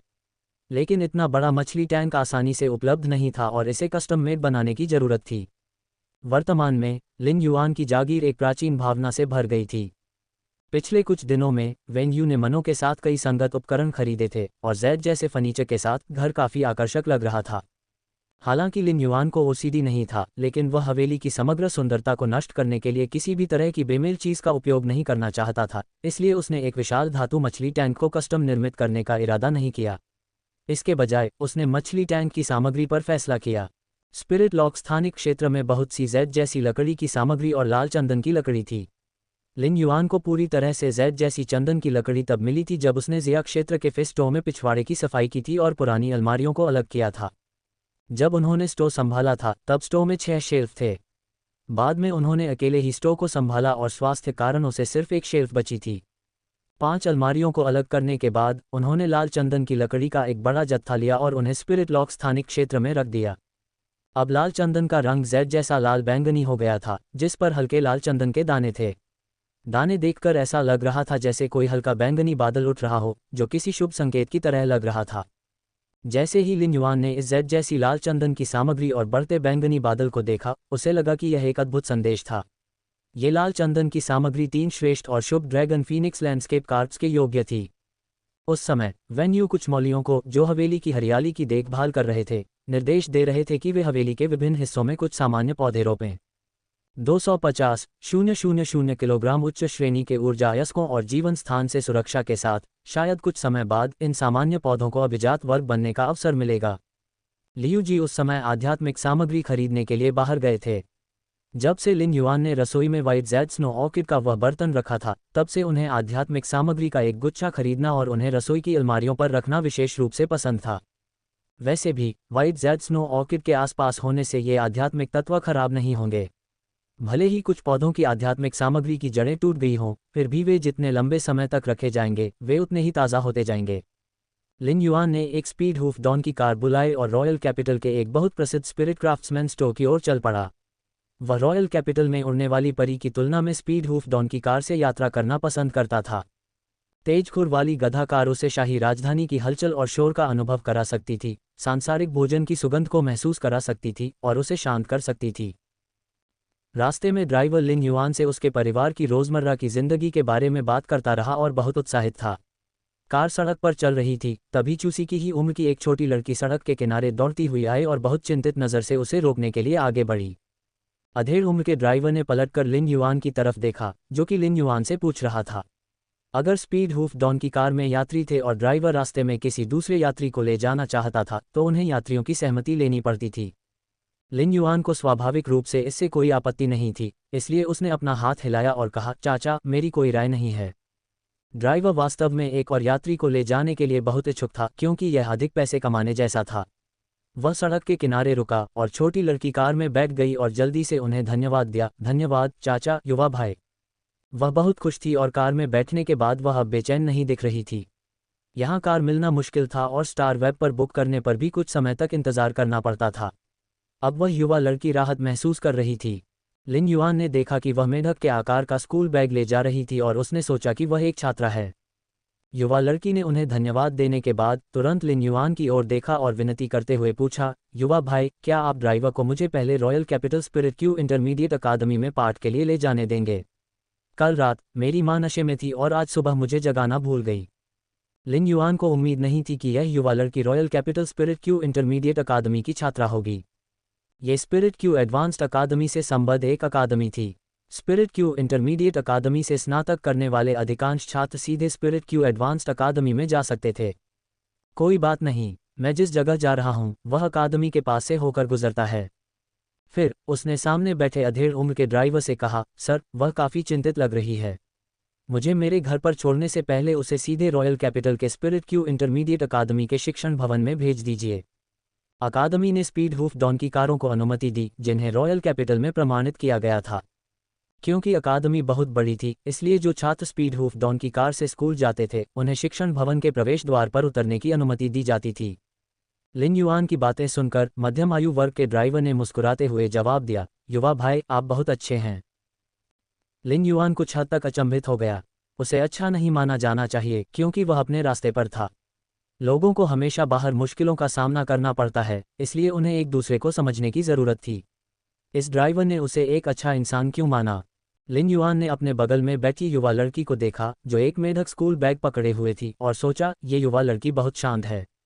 ऐसी लड़कियां जब कुछ सैद्धांतिक ज्ञान सीखती हैं तो शांत हो जाती हैं। उस समय उसके छोटे से मेढक बैग में एक सेल फोन की घंटी बजी। छोटी लड़की ने अपना सेल फोन निकाला और उसे देखने से पहले दहाड़ते हुए कहा, फैटी वांग, तुम कमीने। हम बस ब्रेकअप करेंगे। तुम्हें हमारे प्रभारी शिक्षक को डांटने के लिए मेरे अकाउंट का इस्तेमाल क्यों करना पड़ा? जब लिन युआन ने यह सुना तो उसने जल्दी से अपने पहले के विचारों को मिटा दिया। उसका चरित्र इतना शांत कैसे था? फिर छोटी लड़की ने कहा, मेरी माँ ने बहुत ज़्यादा शराब पी ली थी। जब उसने मुझे आध्यात्मिक घटक विश्लेषक की जानकारी देखते हुए देखा तो उसने मुझे पीटा, इस कारण से कि मैं बहुत दिखावा कर रही थी। मैं तुम्हें बता दूं, फैटी वांग, मैं अब बहुत बुरे मूड में हूँ। जब मैं स्कूल पहुंचूंगी तो मैं तुम्हारे प्रभारी शिक्षक को ढूंढूंगी और उसे बताऊंगी कि मैंने ही पहले तुम्हारा सारा होमवर्क करने में मदद की थी। लिन युआन ने लगभग जोर से नाक भान सिकुड़ी। उसके दिखावटी होने का कारण स्वीकार्य था। उसका पहले से ही एक साथी था और वे एक दूसरे को प्रताड़ित कर रहे थे। आजकल के युवा लोग वास्तव में सरल नहीं थे। शिक्षण भवन के प्रवेश द्वार पर युवा लड़की ने लिन युआन और ड्राइवर को अलविदा कहा और फिर अपना मेढक स्कूल बैग लेकर अंदर चली गई। लिन युआन अचंभित हुए बिना नहीं रह सकी। उसकी गति शायद एक कुलीन ब्लैक बैक माउंटेन सुअर तक पहुंच सकती थी। जल्द ही स्पीड हूफ डॉन की कार ने उसे उसके गंतव्य तक पहुंचा दिया, जो रॉयल कैपिटल में एक बहुत प्रसिद्ध स्पिरिट क्राफ्ट्समैन स्टोर था। आत्मा शिल्पकार कई प्रकार के थे। क्लास 4 आत्मा शिल्पकारों की टीम ने ब्लूप्रिंट के आधार पर लिन युआन की हवेली का निर्माण किया था। ऐसे आत्मिक शिल्पकार अधिक थे जो निर्माण कार्य करते थे, जबकि छोटे छोटे फर्नीचर और आभूषणों का निर्माण करने वाले शिल्पकार अपेक्षाकृत दुर्लभ थे, क्योंकि कच्ची नक्काशी करना सरल था। किसी आभूषण को उत्कृष्ट आकार देने के अलावा उसके आचरण, बनावट और शैली को दर्शाने पर भी ध्यान देना पड़ता था। इस स्टोर में क्लास 4 स्पिरिट क्राफ्ट्समैन फर्नीचर और आभूषण बनाने में माहिर है। हालांकि स्टार वेब पर इस स्पिरिट क्राफ्ट्समैन स्टोर की समीक्षाएं बहुत ही चरम पर थीं। 10वें हिस्से के लोगों ने कहा कि दुकान का सामान बढ़िया था, जबकि शेष लोगों ने कहा कि दुकान का मालिक पागल है। जब लिन युआन स्टोर में घुसने वाला था तो उसने देखा कि 2 लोग बाहर आ रहे हैं। वे काफ़ी परेशान लग रहे थे और बुदबुदा रहे थे, वह वाकई पागल है। लिन युआन को अब पता चल गया था कि स्टोर के मालिक के पागल होने की रेटिंग कैसे आई थी। जब वह स्टोर में गया तो उसने पाया कि स्टोर वाकई बहुत शानदार था। वह इस बात से हैरान नहीं था कि स्टोर कितना शानदार बना था, बल्कि इसलिए कि स्टोर बिल्कुल के टीवी स्टूडियो की तरह बना था। युआन को इस बात पर अफसोस हुआ कि दुकान को इस तरह से डिज़ाइन करने के लिए मालिक के पास किस तरह का स्वाद था। वह लटकते हुए लैंप को देख रहा था जो दिन के उजाले में 7 अलग अलग रंगों से चमक रहा था। जब उसने अपने आराम कुर्सी पर बैठे मोटे आदमी से नजरें मिलाईं तो मोटे आदमी ने एक भयावह मुस्कान बिखेरी और कहा, गांव के प्रवेश द्वार पर इकट्ठा हो जाओ। अपना सीमेंट साथ लेकर आओ। उस मोटे आदमी ने लिन युआन की तरफ एक नज़र भी नहीं डाली, जो अभी अभी अंदर आया था, और उसने अपने सबसे सामान्य अभिवादन का इस्तेमाल किया। आज का नियम है कि अपनी आध्यात्मिक सामग्री खुद तैयार करें। अगर आध्यात्मिक सामग्री मेरे मानक तक पहुंचती है तो मैं जो भी नक्काशी करूंगा उसकी कीमत 100 रेडियंस डॉलर होगी। अगर आध्यात्मिक सामग्री मेरे हाथ में मौजूद इस टुकड़े से बड़ी है तो मैं इसे आपके लिए मुफ्त में तराशूंगा, लेकिन छीलन मेरे मुआवजे के तौर पर पीछे रह जाएगी। बोलने के बाद उस मोटे अधेड़ व्यक्ति ने अपना हाथ उठाया और एक असामान्य रूप से उत्तम धूपदानी को मेज पर रख दिया। लिन युआन को वास्तव में पहले तो इस मोटे आदमी की सुंदरता की समझ पर संदेह हुआ, लेकिन धूपदानी को देखने के बाद वह तुरंत आकर्षित हो गया। इस धूपदानी पर शिल्प कौशल वास्तव में बहुत विस्तृत था। धूपदान ऐसा लग रहा था मानो उस पर 1000 लाल मुकुट वाले सारसों की नक्काशी की गई हो जो उड़ान भरने के लिए तैयार हों। जब इसे लैंप की रोशनी से रोशन किया गया तो ऐसा लगा जैसे क्रेन की छवियां धूपदान से बाहर उड़ रही हों। अगर क्रेन की छवियों के साथ साथ अगरबत्ती की धूप और सफ़ेद धुएं के साथ घूमती हुई धूपदानी को जोड़ा जाए तो यह वाकई बहुत सुंदर दिखाई देगी। लिन युआन ने बिना समय बर्बाद किए लाल चंदन का एक टुकड़ा निकाला जो जेड की तरह हो गया था। ये लाल बैंगनी चमक के साथ चमक रहा था और ऐसा लग रहा था जैसे इसे बैंगनी आभा के बंडल में लपेटा गया हो। जैसे ही लिन युआन ने इस जेड टेक्सचर वाले लाल चंदन को बाहर निकाला, वह मोटा आदमी जो पहले अपनी किताब पढ़ रहा था अपने आराम कुर्सी से उछल पड़ा और बोला, ये वास्तव में लाल चंदन है जिसमें पूरी जेड बनावट है। यह एक कीमती वस्तु है जो बहुत दुर्लभ है। मुझे बताओ, तुम क्या उकेरना चाहते हो? लिन युआन को जवाब देने की कोई जल्दी नहीं थी। इसके बजाय उसने क्रेन की छाया वाले धूपदान की ओर इशारा करते हुए पूछा, वरिष्ठ, इस धूपदान को बनाने में आपको कितनी नक्काशी करनी पड़ी? उस मोटे आदमी ने तुरंत जवाब दिया, मैंने 30,000 नक्काशी का इस्तेमाल किया। बोलते बोलते उसने सारस की छाया वाला धूपदान उठाया और उसे अपनी हथेली से रगड़ा। ये स्पष्ट था कि उसे यह सारस की छाया वाला धूपदान बहुत पसंद था। लिन युआन को उम्मीद नहीं थी कि इस क्रेन छायादार धूपदान के शिल्प कौशल पर ही 3000 रेडियंस डॉलर की लागत आएगी, और सामग्री की लागत भी अभी तक शामिल नहीं की गई थी। 0,000,000 रेडियंस डॉलर कोई छोटी रकम नहीं थी, और यह एक नियमित प्लेटिनम फे खरीदने के लिए पर्याप्त थी। कोई आश्चर्य नहीं कि यह तगड़ा आदमी क्लास 4 स्पिरिट क्राफ्ट्समैन था। उसके शिल्प कौशल की कीमत वास्तव में असाधारण थी। जब उस तगड़े आदमी ने देखा कि लिन युआन ने कीमत सुनने के बाद भी कुछ नहीं कहा, तो उसने कहा, अगर आप इस जेड टेक्सचर्ड लाल चंदन को आधार के रूप में इस्तेमाल करते हैं तो मैं आपके लिए मुफ्त में एक नक्काशी कर सकता हूं।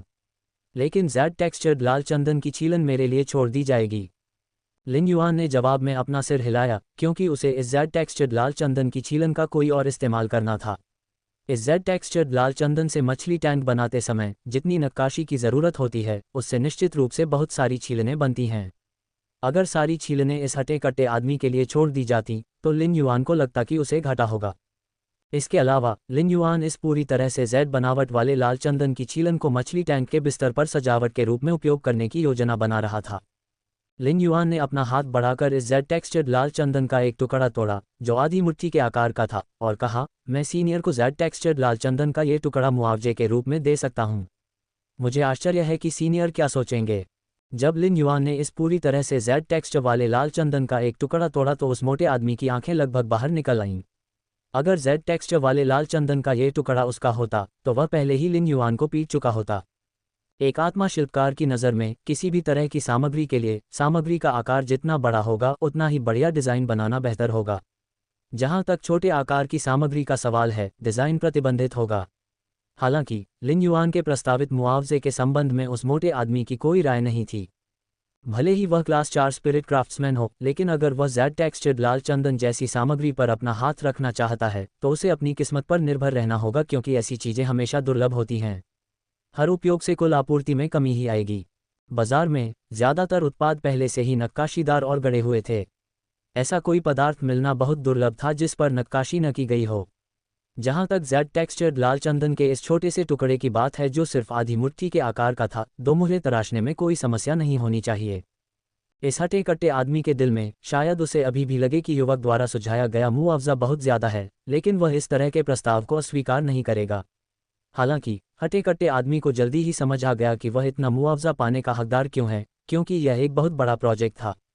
जब लिन युआन ने उस मोटे आदमी को सिर हिलाते हुए देखा तो उसने तुरंत अपने डायमंड फे स्टोरेज बॉक्स से जेड टेक्सचर्ड लाल चंदन का एक बड़ा बैच निकाला। यद्यपि वह तगड़ा आदमी अनुभवी और जानकार था तथा उसने सभी प्रकार की दुर्लभ सामग्रियों को तराश कर बनाया था, फिर भी वह जेड बनावट वाले लाल चंदन की लकड़ी के इस समूह को देखकर चकित था जिसने उसकी दुकान के 5वें हिस्से पर कब्जा कर रखा था। यदि वह मेज को पकड़कर अपना सहारा न देता तो वह वापस अपनी आराम कुर्सी पर गिर जाता।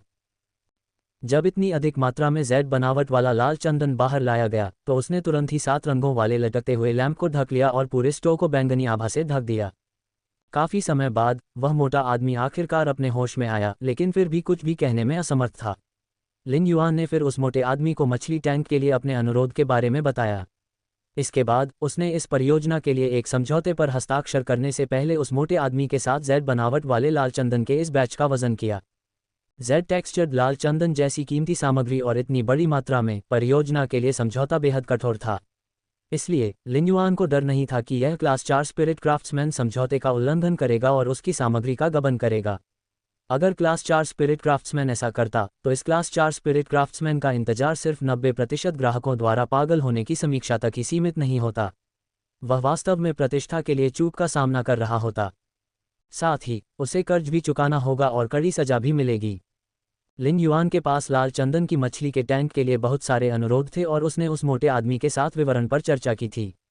लिन युआन ने क्रेन छाया धूपदान को देखना जारी रखा। वह यह महसूस किए बिना नहीं रह सका कि यह अत्यंत उत्तम और आंखों के लिए सुखद था। फिर उसने उस मोटे आदमी से पूछा, वरिष्ठ, मुझे आश्चर्य है कि क्या आप इस क्रेन छाया धूपदान को बेचने की कोई योजना बना रहे हैं। अगर पहले कोई और इस तरह पूछता तो वह मोटा आदमी उसे अपनी दुकान से बाहर निकाल देता। ये क्रेन छायादार धूपदानी उस मोटे आदमी की पसंदीदा कृति थी, क्योंकि उसने इसे तब बनाया था जब वह क्लास 4 स्पिरिट क्राफ्ट्समैन बना था।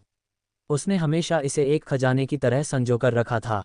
हालांकि इतनी अधिक जेड बनावट वाले लाल चंदन को देखकर वह हट्टा कट्टा आदमी लालच में आ गया और अंत में दांत पीसते हुए बोला, मुझे उसी आकार का जेड बनावट वाला लाल चंदन का एक और टुकड़ा दे दो और तुम ये धूपदान ले सकते हो। लिन युआन ने इस क्रेन छायादार धूपदान को उठाया और उसका अवलोकन किया। उसे एहसास हुआ कि इस धूपदान को तराशने के लिए इस्तेमाल की गई सामग्री ड्रैगनब्लेड गोल्डन सिल्क बांस थी, जो पूरी तरह से जेड बनावट वाली नहीं थी। लिन युआन को यह स्वीकार करना पड़ा कि ड्रैगनब्लेड गोल्डन सिल्क बांस पर लाल मुकुट वाली क्रेन को तराशना वास्तव में अवधारणा के लिए उपयुक्त था। जब सारस बांस के जंगल में आराम कर रहे थे तो उनकी परछाई बहुत शांत थी। इसके अलावा ड्रैगनब्लेड गोल्डन सिल्क बांस एक ऐसी लकड़ी की सामग्री थी जो लाल चंदन की लकड़ी से ज्यादा कीमती थी।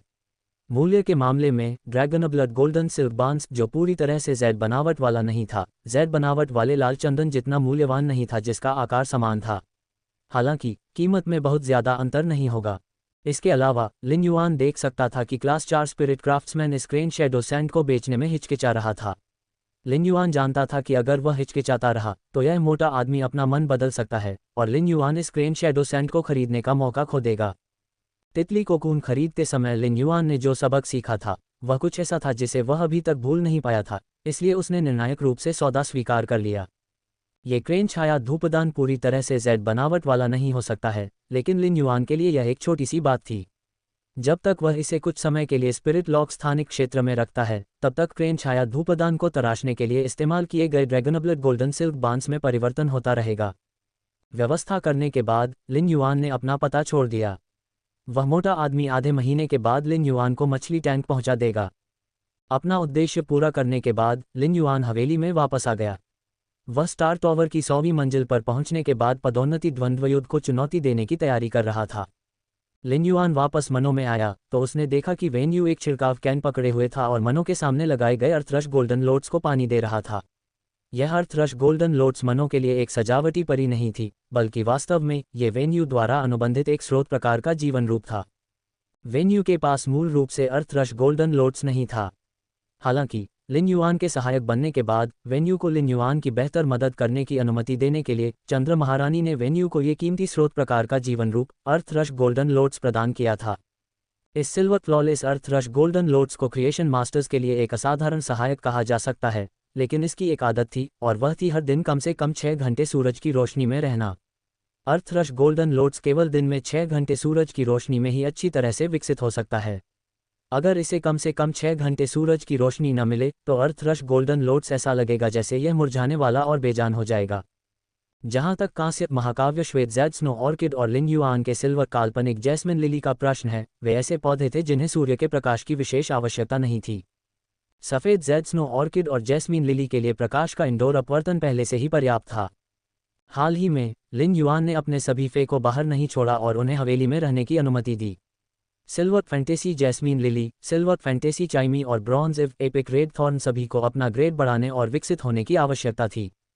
इसलिए लिन युआन ने जैस्मीन लिली और चिमी को स्पिरिट लॉक स्थानिक क्षेत्र में रखा था। स्पिरिट लॉक स्थानिक क्षेत्र में स्पिरिट क्यूई की उच्च सांद्रता जैस्मीन लिली और चिमी को लगातार बढ़ाने में सक्षम थी। रेड थॉर्न के लिए लिन युआन ने इसे पत्ती के आकार के फे स्टोरेज बॉक्स के अंदर रखा, जिससे रेड थॉर्न को उपभोग करने और खुद को विकसित करने के लिए आयामी जीवन रूपों में से अपनी पसंद चुनने की अनुमति मिली।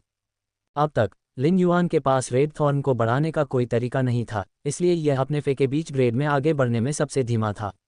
रेड थॉर्न की विकास गति चिमी और जैस्मीन लिली की तुलना में भी धीमी थी, भले ही बाद के 2 फे सिल्वर फैंटेसी थे। यदि लिन युआन चाहे तो वह कुछ महीनों के लिए एकांतवास में जा सकता है और चिमी तथा जैस्मिन लिली को सिल्वर आई से सिल्वर 2 में अपग्रेड कर सकता है। हालांकि रेड थॉर्न केवल अपने आप पर भरोसा कर सकता था कि वह विकसित होने के लिए भारी मात्रा में मांस और रक्त का उपभोग करेगा। वास्तव में रेड थॉर्न की प्रगति एक स्पिरिट क्यूई पेशेवर के फे की सामान्य प्रगति थी। फिर भी रेड थॉर्न की प्रगति अभी भी अन्य फे की तुलना में काफ़ी तेज होनी चाहिए। कम से कम रेड थॉर्न को आयामी जीवन रूपों से रक्त और मांस न होने के बारे में चिंता करने की जरूरत नहीं थी। वर्तमान में रेड थॉर्न भारी मात्रा में कक्षा 1 आयामी जीवन रूपों का उपभोग कर रहा था और कक्षा 2 और कक्षा 3 आयामी जीवन रूपों की छोटी मात्रा का उपभोग कर रहा था। क्लास 3 डायमेंशनल लाइफ फॉर्म की लाश पहले से ही गोल्ड फे लाश के बराबर थी। इसलिए रेड थॉर्न का दैनिक भोजन व्यय कम से कम $500 रेडियंस होगा। ऐसा इसलिए था क्योंकि रेड थॉर्न पहले केवल सस्ते क्लास 3 डायमेंशनल लाइफ फॉर्म खा रहा था। कई दिनों और महीनों के बाद यह अज्ञात था कि रेड थॉर्न को और कितने संसाधनों की आवश्यकता होगी। भोजन और संसाधनों की ऐसी आपूर्ति ऐसी चीज थी जिसे कई नियमित स्पिरिट क्यूई पेशेवर प्रदान करने में सक्षम नहीं होंगे। इस प्रकार ये देखना आसान था कि नियमित स्पिरिट क्यूई पेशेवरों के लिए अपने फे के ग्रेड और गुणवत्ता को उन्नत करना कितना कठिन था। चूंकि रेड थॉर्न पत्ती के आकार के परी भंडारण बॉक्स में था, रेड थॉर्न के किराएदार और नंबर 1 चाटुकार के रूप में एसिड कोरोजन क्वीन मधुमक्खी स्वाभाविक रूप से रेड थॉर्न के साथ एक ही स्थान पर रह रही थी। एसिड कोरोजन क्वीन मधुमक्खी के लिए रेड थॉर्न के साथ कोई भी जगह स्वर्ग थी। एसिड निगलने वाला लावा पहले से ही रेड थॉर्न से भारी मात्रा में एसिड अवशोषित कर रहा था और एसिड निगलने वाले लावा का उत्पादन और भंडारण शुरू कर रहा था। Genius, blue flash purple butterfly और spirit gather goldfish will power runes की वजह से फैंटेसी ब्रीड में अपग्रेड नहीं हो सके। हालांकि उन्हें उनकी गुणवत्ता और ग्रेड को रोकना पड़ा, लेकिन वे सभी अपने जीवन में व्यस्त होते जा रहे थे। हाल ही में चिमी हमेशा जीनियस के आसपास रहता था और कुछ शोध करता रहता था। हर बार जब वह जीनियस और चिमी को एक साथ देखता था तो वह चिमी की उम्मीद और उत्साह को महसूस कर पाता था, साथ ही जीनियस की बेबसी को भी महसूस कर पाता था। जहां तक ब्लू फ्लैश पर्पल बटरफ्लाई की बात है, जब से जैस्मीन लिली ने एक काल्पनिक नस्ल में अपग्रेड किया था, ब्लू फ्लैश पर्पल बटरफ्लाई जब भी कुछ नहीं करती थी तो जैस्मीन लिली के जेड रंग के फूल पर उतर जाती थी। ये वास्तव में एक लापरवाह और शांतिपूर्ण जीवन जी रही थी। दूसरी ओर अलग थलग और अत्याचारी स्पिरिट गैदर गोल्डफिश ब्लैकी अब लगातार स्पिरिट पूल के तल से बटरफ्लाई शेल्स लाकर मादा 5 फॉर्चून रांचू को खिलाने का प्रयास कर रही थी ताकि उसका पक्ष जीत सके। ये देखकर कि उसके साथी अधिक व्यस्त, अधिक लापरवाह और अधिक प्रेमपूर्ण होते जा रहे थे, लिन युआन उनके ठेकेदार के रूप में बहुत प्रसन्न हुआ। वेन यू ने लिन युआन को देखा और तुरंत अपना छिड़काव वाला डिब्बा नीचे रख दिया। वह मुस्कुराई और बोली, युवा गुरु, मैंने अभी अभी एक बर्तन में चाय उबाली है। यह मेज पर है। लिन युआन ने सिर हिलाया। इस हवेली में चाय की पत्तियां लिन युआन ने नहीं खरीदी थीं, उन्हें रेडियंट मून पैलेस से मंगवाया गया था। ये चाय की पत्तियां रेडियंट मून पैलेस में चाय के परिचारकों द्वारा स्पिरिट चाय बनाने के लिए लगाई गई थीं। चाय की पत्तियों के बीच प्लेटिनम डार्क ड्रीम फ्रेगरेंट चाय की पत्तियों का काफी मिश्रण था। इस गहरी ठंडी शरद ऋतु में जब प्लेटिनम डार्क ड्रीम फ्रेगरेंट चाय के साथ मिश्रित चाय का एक घूंट पीते हैं तो ये तुरंत शरीर से ठंड के एहसास को बाहर निकाल देता है और आत्मा को स्फूर्ति देता है। घर में घुसने के बाद उसने एक कप स्पिरिट चाय डाली। देहुआ पोसिलेन से बनी चायदानी में पैटर्न का कोई निशान नहीं था, जिससे ये साफ और आरामदायक महसूस हो रहा था। इसके साथ एक चमकदार रंग भी था। चाय के कप भी उसी देहुआ चीनी मिट्टी के बर्तन से बने थे। इस साफ चाय के कप में एम्बर रंग की चाय डाली गई थी। जब चाय से वह सुंदर खुशबू आती थी तो वह वाकई बहुत सुकून देने वाली होती थी। लिन युआन ने स्याही काले रंग की जेड टेक्सचर्ड अगरवुड का एक टुकड़ा निकाला। फिर उसने जेड टेक्सचर्ड अगरवुड के कुछ छिलके क्रेन शैडोड सेंसर में डाले और फिर उन्हें जलाया। जेड टेक्सचर्ड फर्नीचर के साथ रखे जाने पर धूपदानी एक सौम्य प्रभामंडल उत्सर्जित कर रही थी। ऐसा लग रहा था मानो सारस की परछाइयां जीवंत तरीके से उड़ रही हों। सारस की परछाइयां सूर्यास्त के रंग की थीं और ऊपर की ओर बढ़ रही थीं। यह अज्ञात था कि सूर्यास्त का रंग धुएं में मिल रहा था या धुआं सूर्यास्त के रंग में मिल रहा था। धुएं और सूर्यास्त के रंगों के मिश्रण से ऐसा एहसास हो रहा था जो किसी भ्रम के करीब था। सारस की छाया से होने वाला यह भ्रम ऐसा महसूस करा रहा था मानो कोई अमरता की ओर बढ़ रहा हो। अगरवुड की महक को डार्क ड्रीम फ्रेगरेंट टी की खुशबू के साथ मिलाया गया था। इस मिश्रण और सम्लन में कोई संघर्ष नहीं था, जैसे कि शांत और स्थिर अगरवुड को एक सपने जैसी जगह पर रखा गया हो। ये पूरी तरह से एक व्यक्ति के तनावग्रस्त मन को शांत करने में सक्षम था। एक बार जब सुगंध नाक में प्रवेश करती तो ये पूरे शरीर की थकान को दूर कर देती। हुआ यूं कि जब लियू जी रसोई से बाहर आए तो उन्होंने ये दृश्य देखा। बार बार आश्चर्य के बाद लियू जी पहले से ही अभ्यस्त हो चुके थे और उनकी आंखें पहले से ही काफी खुल चुकी थीं। हालांकि जब उन्होंने ये दृश्य देखा तो लियू जी फिर से आश्चर्यचकित हुए बिना नहीं रह सके। आश्चर्यचकित होने के बजाय ये कहना बेहतर होगा कि वह नशे में था। जब सारस की परछाई सूर्यास्त के रंग के साथ घूम रही थी तो इस दृश्य को केवल सीगल और बगुले बिना किसी चिंता के स्वतंत्रतापूर्वक उड़ रहे थे के रूप में वर्णित किया जा सकता था। जब लिन युआन ने लियू जी को देखा तो उसने सुविधाजनक रूप से देहुआ चीनी मिट्टी के बर्तन चाय के कप में लियू जी के लिए एक कप स्पिरिट चाय डाली। लियू जी ने फिर चम्मच मिठाई नीचे रख दी जो उसने अभी अभी रसोई में तैयार की थी। स्वीट्स को दर्जनों अलग अलग सिल्वर सामग्री के साथ गोल्ड एल्ड मेपल के मेपल सिरप के साथ मिलाकर बनाया गया था। यह एक तरह से बेहद पौष्टिक प्री मील मिठाई थी। लियू जी ने लिन युआन से चाय ली और कहा, लिन युआन, मुझे पहले से ही निजी नीलामी का निमंत्रण मिल चुका है जिसका मैंने पहले उल्लेख किया था। ये 3 दिन बाद शाम 7 बजे दुर्लभ जीवन रूप मंडप की तीसरी मंजिल पर आयोजित किया जाएगा। लिन युआन ने सिर हिलाया और पूछा, क्या स्रोत प्रकार के जीवों की खबर फैल गई है? लियू जी ने गंभीरता से सिर हिलाया और कहा, निजी नीलामी इसलिए आयोजित की गई है क्योंकि इस राजा श्रेणी की टीम के 5 सदस्यों में से 2 ने क्लास 3 आयामी दरार में एक विलपावर रून को समझ लिया है। उच्च श्रेणी के फे के बदले में संसाधन इकट्ठा करने के लिए जो किसी के विलपावर रून के अनुकूल हैं। मैंने सुना है कि कुल 3 स्रोत प्रकार की वस्तुओं को नीलामी में रखा जाएगा। लियू जी के शब्दों ने तुरंत लिन युआन की दिलचस्पी जगा दी। लिन युआन ने सोचा था कि इस निजी नीलामी में केवल एक ही स्रोत प्रकार की वस्तु होगी। इस निजी नीलामी को बढ़ावा देने के लिए स्रोत प्रकार की वस्तुओं का उपयोग आकर्षण के रूप में करना सामान्य बात थी। हालांकि उन्होंने कभी यह उम्मीद नहीं की थी कि इस निजी नीलामी में कुल 3 स्रोत प्रकार की वस्तुओं की नीलामी होगी। लिन युआन ने सोचा कि भले ही वह स्रोत प्रकार की वस्तुओं को प्राप्त नहीं कर सका जो उसे सुरक्षा प्रदान कर सकती थी, कम से कम वह देख सकता था कि क्या कोई आध्यात्मिक ऊर्जा आइटम उसकी आध्यात्मिक ऊर्जा में अतिरिक्त इच्छाशक्ति रून के लिए उपयुक्त थी। जहां तक इस राजा श्रेणी की टीम का सवाल है, अन्य शायद उच्च गुणवत्ता के साथ कांस्य फे का उत्पादन करने में सक्षम नहीं थे, लेकिन लिन युआन के लिए ये सिर्फ केक का एक टुकड़ा था। चूंकि राजा श्रेणी की टीम ने इन 3 स्रोत प्रकार की वस्तुओं की नीलामी करने का विकल्प चुना था, इसका मतलब था कि अनुबंध की शर्तें राजा श्रेणी की टीम के अनुकूल नहीं थीं। हालांकि प्रत्येक स्रोत प्रकार के प्राणी के अनुबंध की स्थितियां पूरी तरह से भिन्न थीं। ये 3 स्रोत प्रकार की वस्तुएं राजा श्रेणी की टीम के साथ संगत नहीं थीं, लेकिन वे जरूरी नहीं कि दूसरों के साथ असंगत हों। लिन युआन इस बारे में ज्यादा चिंतित नहीं था। दोपहर के भोजन के बाद लिन युआन अपने कमरे में लौट आया। जैसे ही वह स्टार वेब में लॉग इन करने वाला था, लिन युआन का फोन बज उठा। लिन युआन ने फोन उठाया तो उसने देखा कि यह झांग शियाओबाई का फोन था। जैसे ही उसने फोन उठाया, लिन युआन ने झांग शियाओबाई को ये कहते सुना, ब्लैक, क्या आपके पास स्टार वेब से कोई एक्सक्लूसिव रिपोर्टर है? जब लिन युआन ने झांग शियाओबाई को उसे इस तरह से संबोधित करते सुना तो उसे पता चल गया कि इसका उसके अश्वेत होने की पहचान से कुछ लेना देना है। अगर वह उसे निजी तौर पर बुलाता तो झांग शियाओबाई उसे सीधे लिन युआन कहकर बुलाता। झांग शियाओबाई की बातें सुनने के बाद लिन युआन को शायद पता था कि ऐसा इसलिए था क्योंकि उसने स्टार वेब पर सभी को स्वतः स्वीकार कर दिया था। स्टार वेब उससे संपर्क नहीं कर सका, लेकिन उन्हें पता था कि मिलस्टोन टाउन के बाहर लड़ाई के कारण वह झांग शियाओबाई और अन्य लोगों से परिचित था। इसलिए उन्होंने एक्सट्रीम गिल्ड क्लब के माध्यम से झांग शियाओबाई और अन्य लोगों के माध्यम से उसे ढूंढ निकाला।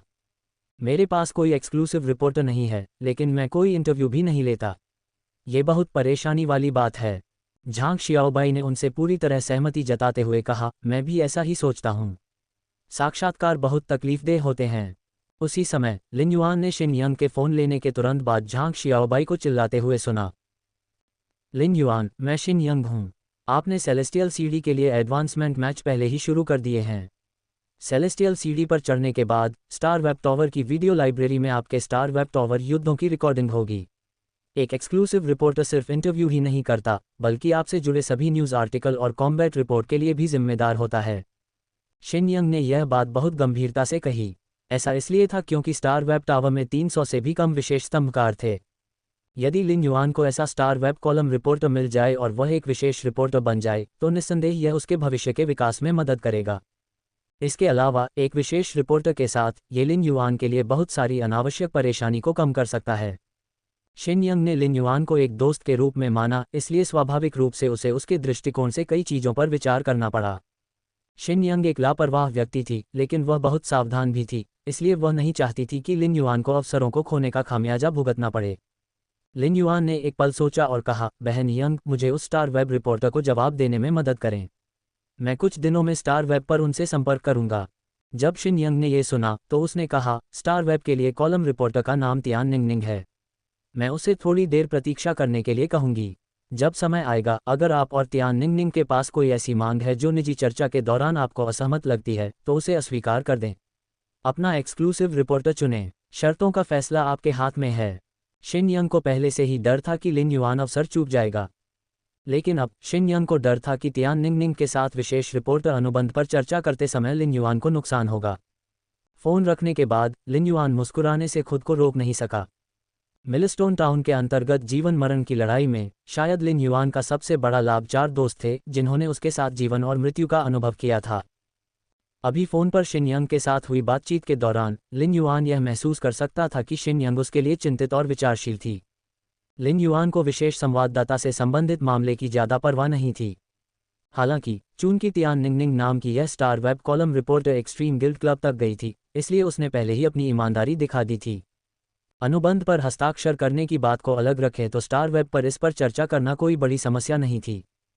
फ़ोन रखने के बाद लिन युआन ने स्टार वेब में लॉग इन किया।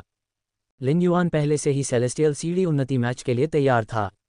ये संभवतः सबसे बड़ी चुनौती थी जब से उसने टॉवर पर चढ़ना शुरू किया था।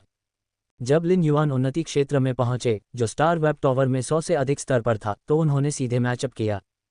स्टार वेब टॉवर में उन्नति मैच में कुल 3 राउंड थे। लिन युआन को सीधे सेलेस्टियल सीढ़ी पर चढ़ने के लिए केवल 2 राउंड जीतने की जरूरत थी। जल्द ही लिन युआन अपने प्रतिद्वंद्वी से मुकाबला करने लगा। लिन युआन ने दूसरे पक्ष की जानकारी पर एक नज़र डाली और यह महसूस करने से खुद को नहीं रोक सका कि वांग शुआई, जिससे वह पहले मिला था, उसे लिवर सम्राट नहीं माना जा सकता। चेन होनफेंग नामक व्यक्ति ही सच्चा लिवर सम्राट था। लिन युआन चेन होनफेंग के स्टार वेब युद्ध के परिणामों का अवलोकन कर रहा था, जबकि चेन होनफेंग भी लिन युआन के परिणामों का अवलोकन कर रहा था। चेन होनफेंग कोसने से खुद को नहीं रोक सका। तुम काले हो, तुमने 100% जीत दर कैसे हासिल की? क्या तुमने पहले कभी स्टार टॉवर पर चढ़ाई नहीं की? ऐसा कहते हुए चेन होनफेंग ने ऊपर देखा और हवा में कहा, अरे दोस्तों, मैंने ब्लैक का सामना किया है। बॉस, मैंने ब्लैक का सामना किया है। ये कमाल है। उस समय ड्रैगन गेट गिल्ड क्लब के मीटिंग रूम में लॉन्ग ताओ ने कटोरे के आकार के फैंग डोडुओ से पूछा, डोडुओ, ब्लैक कौन है? लिटिल फैंग इतना उत्तेजित क्यों है? फैंग डोडुओ, जो अपनी च्यूइंग गम चबा रहा था, जब उसने लॉन्ग ताओ की बात सुनी तो वह अपनी आंखें घुमाने से खुद को रोक नहीं सका। बॉस, आपको स्टार वेब पर फोरम पढ़ने के लिए गए हुए कितना समय हो गया है? अब स्टार वेब पर फोरम ब्राउज करने वाले कितने लोग ब्लैक के बारे में नहीं जानते होंगे? हालांकि फैंग डोओ ने स्वाभाविक रूप से वे शब्द नहीं कहे थे, इसलिए उसने अपने शब्दों को सावधानी से चुना। डोओ को अचानक प्रेरणा मिली और उसकी आंखें चमक उठीं जब उसने कहा, बॉस, मैंने सुना है कि वह एक उपचार प्रकार की आत्मा क्यूई पेशेवर है जो 100% जीत दर के साथ स्टार टॉवर की 100वीं मंजिल तक पहुंच गया है और सेलेस्टियल सीढ़ी पदोन्नति द्वंद्व युद्ध के लिए योग्यता प्राप्त की है। जब फैंग डोडुओ ने यह कहा तो उसने healing type spirit QE professional शब्दों पर जोर दिया। ऐसा लग रहा था जैसे वह लॉन्ग ताओ को याद दिला रहा था कि उसने उसे इस बारे में पहले भी बताया था। हालांकि लॉन्ग ताओ को फैंग डोओ का मतलब समझ में नहीं आया और उसने काफ़ी दिलचस्पी के साथ कहा, एक उपचार प्रकार की आत्मा क्यूई पेशेवर 100% जीतने की दर के साथ टॉवर पर चढ़ सकती है। ये दिलचस्प है। जैसे ही लॉन्ग ताओ ने बात की, फैंग डोओ उपहास करने से खुद को रोक नहीं सका। ये दिलचस्प कैसे है? ये तो बहुत ही दिलचस्प है। फिर लॉन्ग ताओ ने अचानक पूछा, क्या मैंने हाल ही में हॉनफेंग को अपने युद्ध कौशल को निखारने नहीं दिया? वह ब्लैक को कैसे जान सकता है? फैंग डोओ ने हंसते हुए जवाब दिया, मुझे कैसे पता, लेकिन चेन होनफेंग बहुत मेहनती है। ऐसा कहने के बावजूद वह पहले से ही चेन होनफेंग के लिए एक क्षण का मौन रख रहा था। Chen Honfeng dragon gate guild club S tournament reserve team के सदस्य थे। रेडियंस 100 सीक्वेंस #3 के रूप में Long Tao dragon gate guild club S tournament team के कप्तान थे। लॉन्ग ताओ चेन होनफेंग के बारे में बहुत सोचते थे, जो वर्तमान में रिजर्व टीम में थे और अपनी ट्रेनिंग पर ध्यान केंद्रित करने की योजना बना रहे थे। हालांकि फैंग डोओ की राय में जिसे भी लॉन्ग ताओ ने उच्च माना और प्रशिक्षित करना चाहा, वह केवल बदकिस्मत था। चेन होनफेंग एक मिलनसार मोटा बेवकूफ़ हुआ करता था। 4 महीनों में लॉन्ग ताओ ने उसे दुबला पतला बेवकूफ़ बना दिया था। निश्चित रूप से लॉन्ग ताओ ने कहा, वह अपने प्रशिक्षण में गंभीर नहीं है। जब वह स्टार वेब से लॉग ऑफ हो जाए तो उसे 100 और द्वंद्व युद्धों के साथ प्रशिक्षण लेने के लिए कहें। फैंग डोओ ने चुपचाप अपने दिल में चेन होनफेंग के लिए एक सफ़ेद मोमबत्ती जलाई। पब फ्यूचर द्वारा विज्ञापन। उस समय लॉन्ग ताओ ने आश्चर्य से कहा, वह इतना परिचित कैसे लग रहा है? लॉन्ग ताओ ने ब्लैक को देखा, जो चेन होनफेंग के सामने खड़ा था, और महसूस किया कि इस चांदी के मुखौटे वाले व्यक्ति की आभा ने उसे ऐसा महसूस कराया जैसे कि वह उससे बहुत प्रभावित था। ऐसा लग रहा था जैसे उसने उसे पहले कहीं देखा हो। फैंग डोडुओ ने बीच में टोकते हुए कहा, आपने चेन होनफेंग को लगभग 6 महीने तक प्रशिक्षित किया है। बेशक आप उससे परिचित हैं। लॉन्ग ताओ ने फैंग डोओ को ऐसे देखा जैसे वह किसी बेवकूफ़ को देख रहा हो। फिर उसने फैंग डोओ को नज़रअंदाज किया और चेन होनफेंग के लाइव स्ट्रीमिंग रूम की ओर देखा, इस बात की परवाह किए बिना कि इस चांदी के मुखौटे वाले काले रंग की आभा परिचित थी या नहीं। लॉन्ग ताओ वास्तव में ये देखना चाहेंगे कि कैसे एक उपचार प्रकार की आत्मा क्यूई पेशेवर 100% जीत की लकीर के साथ सेलेस्टियल सीढ़ी पदोन्नति द्वंद्व तक पहुंच गई थी। जब फैंग डोओ ने लॉन्ग ताओ की नज़र देखी तो वह कांप उठा। मुझे लॉन्ग ताओ के साथ चेन होनफेंग की लाइव स्ट्रीमिंग देखने में ढिलाई क्यों बरतनी पड़ी? क्या यह अच्छा नहीं होता यदि मैं अपने साथियों के साथ प्रशिक्षण कक्ष में प्रशिक्षण लेने जाता? चेन होनफेंग ने अपने लाइव स्ट्रीमिंग रूम में यह बात कहने के बाद इस तथ्य को पूरी तरह से नज़रअंदाज कर दिया कि वह लाइव स्ट्रीमिंग कर रहा था। इसके बजाय उसने अपनी सारी ऊर्जा उस समय द्वंद्व युद्ध पर केंद्रित कर दी। हालांकि उसका लाइव स्ट्रीमिंग रूम हंगामे में था। ब्री सपोर्टिंग द विलो, अभी अभी, चेन होंगफेंग ने बॉस चिल्लाया। क्या ये साबित करता है कि सीक्वेंस #3 लॉर्ड ओवरफ्लोइंग सी भी इस लाइव स्ट्रीम को देख रहा है? मैं वास्तव में लॉर्ड ओवरफ्लोइंग सी के साथ एक लाइव स्ट्रीम देख सकता हूँ। ये वास्तव में बहुत आनंददायक है। डार्क मून फॉलिंग विंड, आह, ये लॉर्ड ब्लैक है। मैं देखना चाहता हूँ कि वह कितना शक्तिशाली है। आपकी छोटी परी मेरे साथ है, मैं इससे निपट नहीं सकती। मैं उत्साह से बेहोश हो जाऊंगी। रसायन विज्ञान इतना कठिन क्यों है? ये कुछ भी नहीं है। मैं पहले ही अपनी पैंट में पेशाब कर चुका हूँ। मैंने तो हिला तक नहीं और इस द्वंद्व को सबसे पहले देखने के लिए तैयार था। चेन होंगफेंग ने अपने फे को बुलाने की जल्दी नहीं की। उसने लिन युआन की तरफ देखा और कहा, ब्लैक, मैं इस द्वंद्व के बाद तुम्हारी जीत का सिलसिला खत्म करने जा रहा हूँ। लिन युआन ने एक शब्द भी नहीं कहा और चिमी और रेड थॉर्न को बुलाया। जिस क्षण उसने ऐसा किया, चेन होंगफेंग ने भी अपने दो फे को बुलाया। पब फ्यूचर द्वारा विज्ञापन। लिन युआन की पुतलियां ये देखकर सिकुड़ गईं। ये दोनों छिपकलियां थीं। उनमें से एक की त्वचा नीली और काली थी, जिसके दांत बाहर की ओर निकले हुए थे। उसके प्रत्येक दांत की लंबाई 4 इंच से ज्यादा थी। उसका शरीर एक विशालकाय हाथी जितना मजबूत था, जिसके अंग मोटे और मजबूत थे। यह एक बहुत बड़ी और भयावह दिखने वाली छिपकली थी जिसका शरीर 8 मीटर लंबा और ऊंचाई 4 मीटर थी। ऐसा लग रहा था कि उसका शरीर ऊर्जा और शक्ति से भरा हुआ था। दूसरी परी 1 मीटर से ज्यादा लंबी अजीब सी दिखने वाली छिपकली थी। इसका पूरा शरीर गहरे हरे और भूरे रंग की धारियों से ढका हुआ था। इसकी पीठ पर एक बहुत बड़ी पूंछ थी जो इसके शरीर के अगले हिस्से को ढाल की तरह बचा रही थी।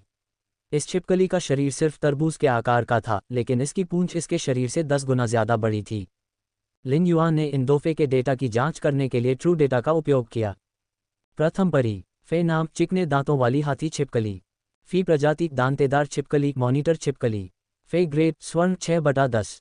फे प्रकार, जल। फे गुणवत्ता, दोषरहित। क्षमताएं, दुखद पंजे, पंजे को तेजी से घुमाएं। जब ये लक्ष्य को चीरता है तो पंजे का बलगम लक्ष्य में घुस जाता है, जिससे रक्त प्रतिधारण होता है। चिकनी दांत फाड़, लक्ष्य को काटने के बाद ये तेजी से अपना सिर हिलाएगा और लक्ष्य को फाड़ देगा, जबकि अपने शरीर को घुमाकर मांस के बड़े टुकड़े को अलग कर देगा। तैलीय बलगम, शरीर बहुत सारा तैलीय बलगम स्रावित करता है, जो शारीरिक क्षति का प्रभावी ढंग से प्रतिरोध कर सकता है। वेव स्टेपिंग स्ट्राइक, शरीर में जल तत्व ऊर्जा को पूरी ताकत से प्रहार करने के लिए उत्तेजित करें। कंगाल क्रांतिकारियों के बारे में ये जानकर आपकी जमीन खिसक जाएगी। बस 1 महीने में नए बाल, कोई केमिकल नहीं, बिल्कुल सही नेचुरल उपाय। विशिष्ट कौशल, रक्त जलाने वाला प्रहार, अपने शरीर में मौजूद सभी जल तत्व ऊर्जा और रक्त को जलाकर अपनी जीभ से घातक हमला करता है। हमले के बाद वह लगभग मृत्यु की स्थिति में पहुंच जाएगा। दूसरा फे। फे नाम, विशाल पूंछ वाली दलदली छिपकली। फे प्रजाति, पूंछ वाली छिपकली, स्केल वाली छिपकली। फे ग्रेड, स्वर्ण 8/10। फे प्रकार, जल पृथ्वी। फे गुणवत्ता, दोषरहित। क्षमताएं, बदबूदार कीचड़, रोगजनक बैक्टीरिया युक्त अत्यधिक संक्षारक और बदबूदार कीचड़ बाहर निकलता है। बदबूदार दलदल अपने आसपास के छोटे से क्षेत्र में बदबूदार दलदल बनाता है। अगर कोई लक्ष्य इस पर कदम रखता है तो उसे डूबने वाली शक्ति दलदल में और भी गहराई तक खींच लेगी। कीचड़ से बचना, बदबूदार दलदल में छिप सकते हैं और नुकसान से बचने के लिए उस पर भरोसा कर सकते हैं। संक्षारक कीचड़ की वर्षा, शरीर में पृथ्वी तत्व और जल तत्व को एकत्रित करके बदबूदार कीचड़ से वर्षा का निर्माण करता है। विशिष्ट कौशल, टूटी हुई पूंछ का फिर से उगना, जब विशाल पूंछ वाली दलदली छिपकली पर जानलेवा हमला होता है तो वह अपनी पूंछ का इस्तेमाल करके नुकसान को रोक सकती है। यह अपनी पूंछ तोड़कर भाग जाएगी और फिर तेजी से अपने शरीर की ऊर्जा का इस्तेमाल करके नई पूंछ उगा लेगी। इन दो फे के डेटा को देखकर लिन युआन को पता था कि उसे एक कठिन लड़ाई का सामना करना पड़ेगा। वे क्षमताओं और विशेष कौशल के मामले में बहुत उत्कृष्ट थे। उनमें से एक अपने पूर्वजों की वंशावली में वापस आ गया था, जबकि दूसरे में आध्यात्मिक परिवर्तन हुआ था। वे अपने नियंत्रण और शक्ति के विस्फोट के साथ एक उत्कृष्ट जोड़ी थे। लिन युआन जानता था कि अगर उसने कोई गलती की या लापरवाही की तो वह ये द्वंद्व हार जाएगा। लेकिन साथ ही इस नुकसानदेह लड़ाई ने उसके अंदर गर्म खून को भी भड़का दिया। ये जोश वैसा ही था जैसा उसने मिलस्टोन टाउन के बाहर कीटों के ज्वार का विरोध करते समय किया था। द्वंद्व मैदान पर लिन युआन ने रेड थॉर्न को आक्रामक हमला करने का आदेश दिया। डोवो को अचानक प्रेरणा मिली और उसकी आंखें चमक उठी जब उसने कहा, बॉस, मैंने सुना है कि वह एक उपचार प्रकार की आत्मा क्यूई पेशेवर है जो 100% जीत दर के साथ स्टार टॉवर की 100वीं मंजिल तक पहुंच गया है और सेलेस्टियल सीढ़ी पदोन्नति द्वंद्व युद्ध के लिए योग्यता प्राप्त की है। जब फैंग डोडुओ ने यह कहा तो उसने healing type spirit QE professional शब्दों पर जोर दिया।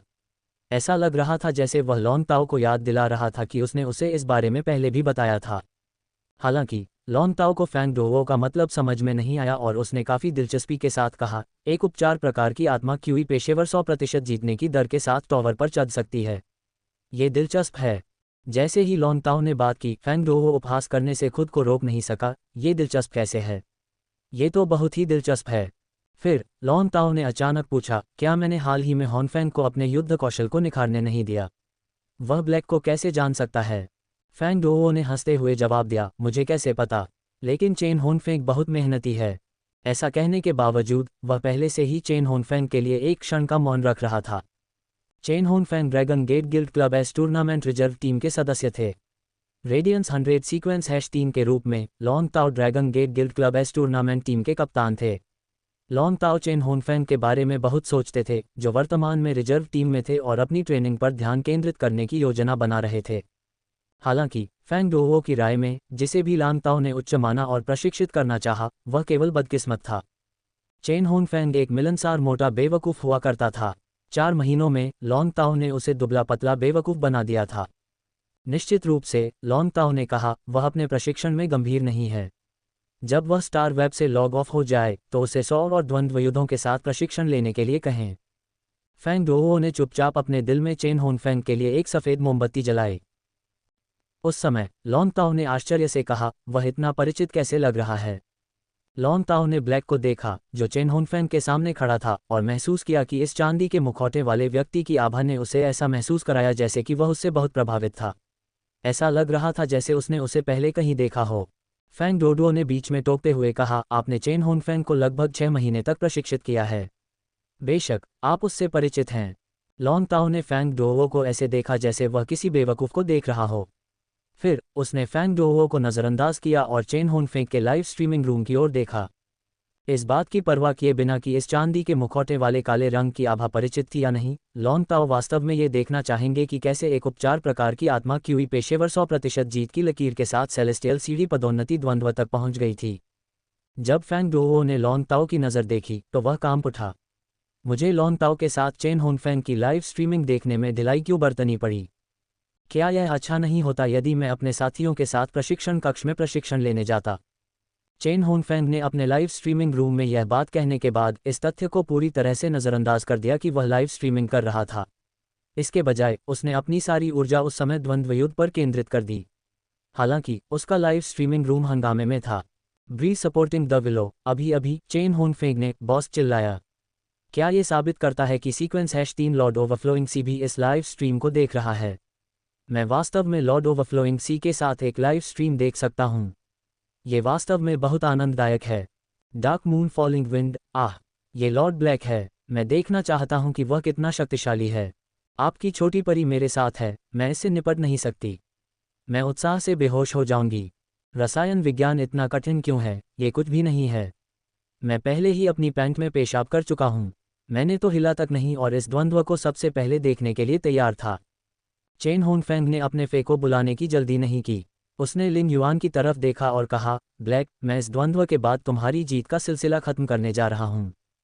लिन युआन ने एक शब्द भी नहीं कहा और चिमी और रेड थॉर्न को बुलाया।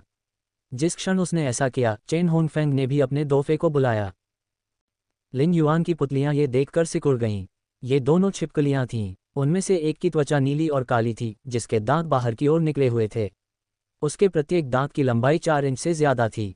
उसका शरीर एक विशालकाय हाथी जितना मजबूत था, जिसके अंग मोटे और मजबूत थे। यह एक बहुत बड़ी और भयावह दिखने वाली छिपकली थी जिसका शरीर 8 मीटर लंबा और ऊंचाई 4 मीटर थी। ऐसा लग रहा था कि उसका शरीर ऊर्जा और शक्ति से भरा हुआ था। दूसरी परी 1 मीटर से ज्यादा लंबी अजीब सी दिखने वाली छिपकली थी। इसका पूरा शरीर गहरे हरे और भूरे रंग की धारियों से ढका हुआ था। इसकी पीठ पर एक बहुत बड़ी पूंछ थी जो इसके शरीर के अगले हिस्से को ढाल की तरह बचा रही थी। इस छिपकली का शरीर सिर्फ तरबूज के आकार का था, लेकिन इसकी पूंछ इसके शरीर से 10 गुना ज्यादा बड़ी थी। लिन युआन ने इन 2 फे के डेटा की जांच करने के लिए ट्रू डेटा का उपयोग किया। प्रथम परी, फे नाम, चिकने दांतों वाली हाथी छिपकली। फी प्रजाति, दांतेदार छिपकली, मॉनिटर छिपकली। फे ग्रेड, स्वर्ण 6/10। फे प्रकार, जल। फे गुणवत्ता, दोषरहित। क्षमताएं, दुखद पंजे, पंजे को तेजी से घुमाएं। जब ये लक्ष्य को चीरता है तो पंजे का बलगम लक्ष्य में घुस जाता है, जिससे रक्त प्रतिधारण होता है। चिकनी दांत फाड़ लक्ष्य को काटने के बाद ये तेजी से अपना सिर हिलाएगा और लक्ष्य को फाड़ देगा, जबकि अपने शरीर को घुमाकर मांस के बड़े टुकड़े को अलग कर देगा। तैलीय बलगम शरीर बहुत सारा तैलीय बलगम स्रावित करता है, जो शारीरिक क्षति का प्रभावी ढंग से प्रतिरोध कर सकता है। वेव स्टेपिंग स्ट्राइक शरीर में जल तत्व ऊर्जा को पूरी ताकत से प्रहार करने के लिए उत्तेजित करें। विशिष्ट कौशल। रक्त जलाने वाला प्रहार अपने शरीर में मौजूद सभी जल तत्व ऊर्जा और रक्त को जलाकर अपनी जीभ से घातक हमला करता है।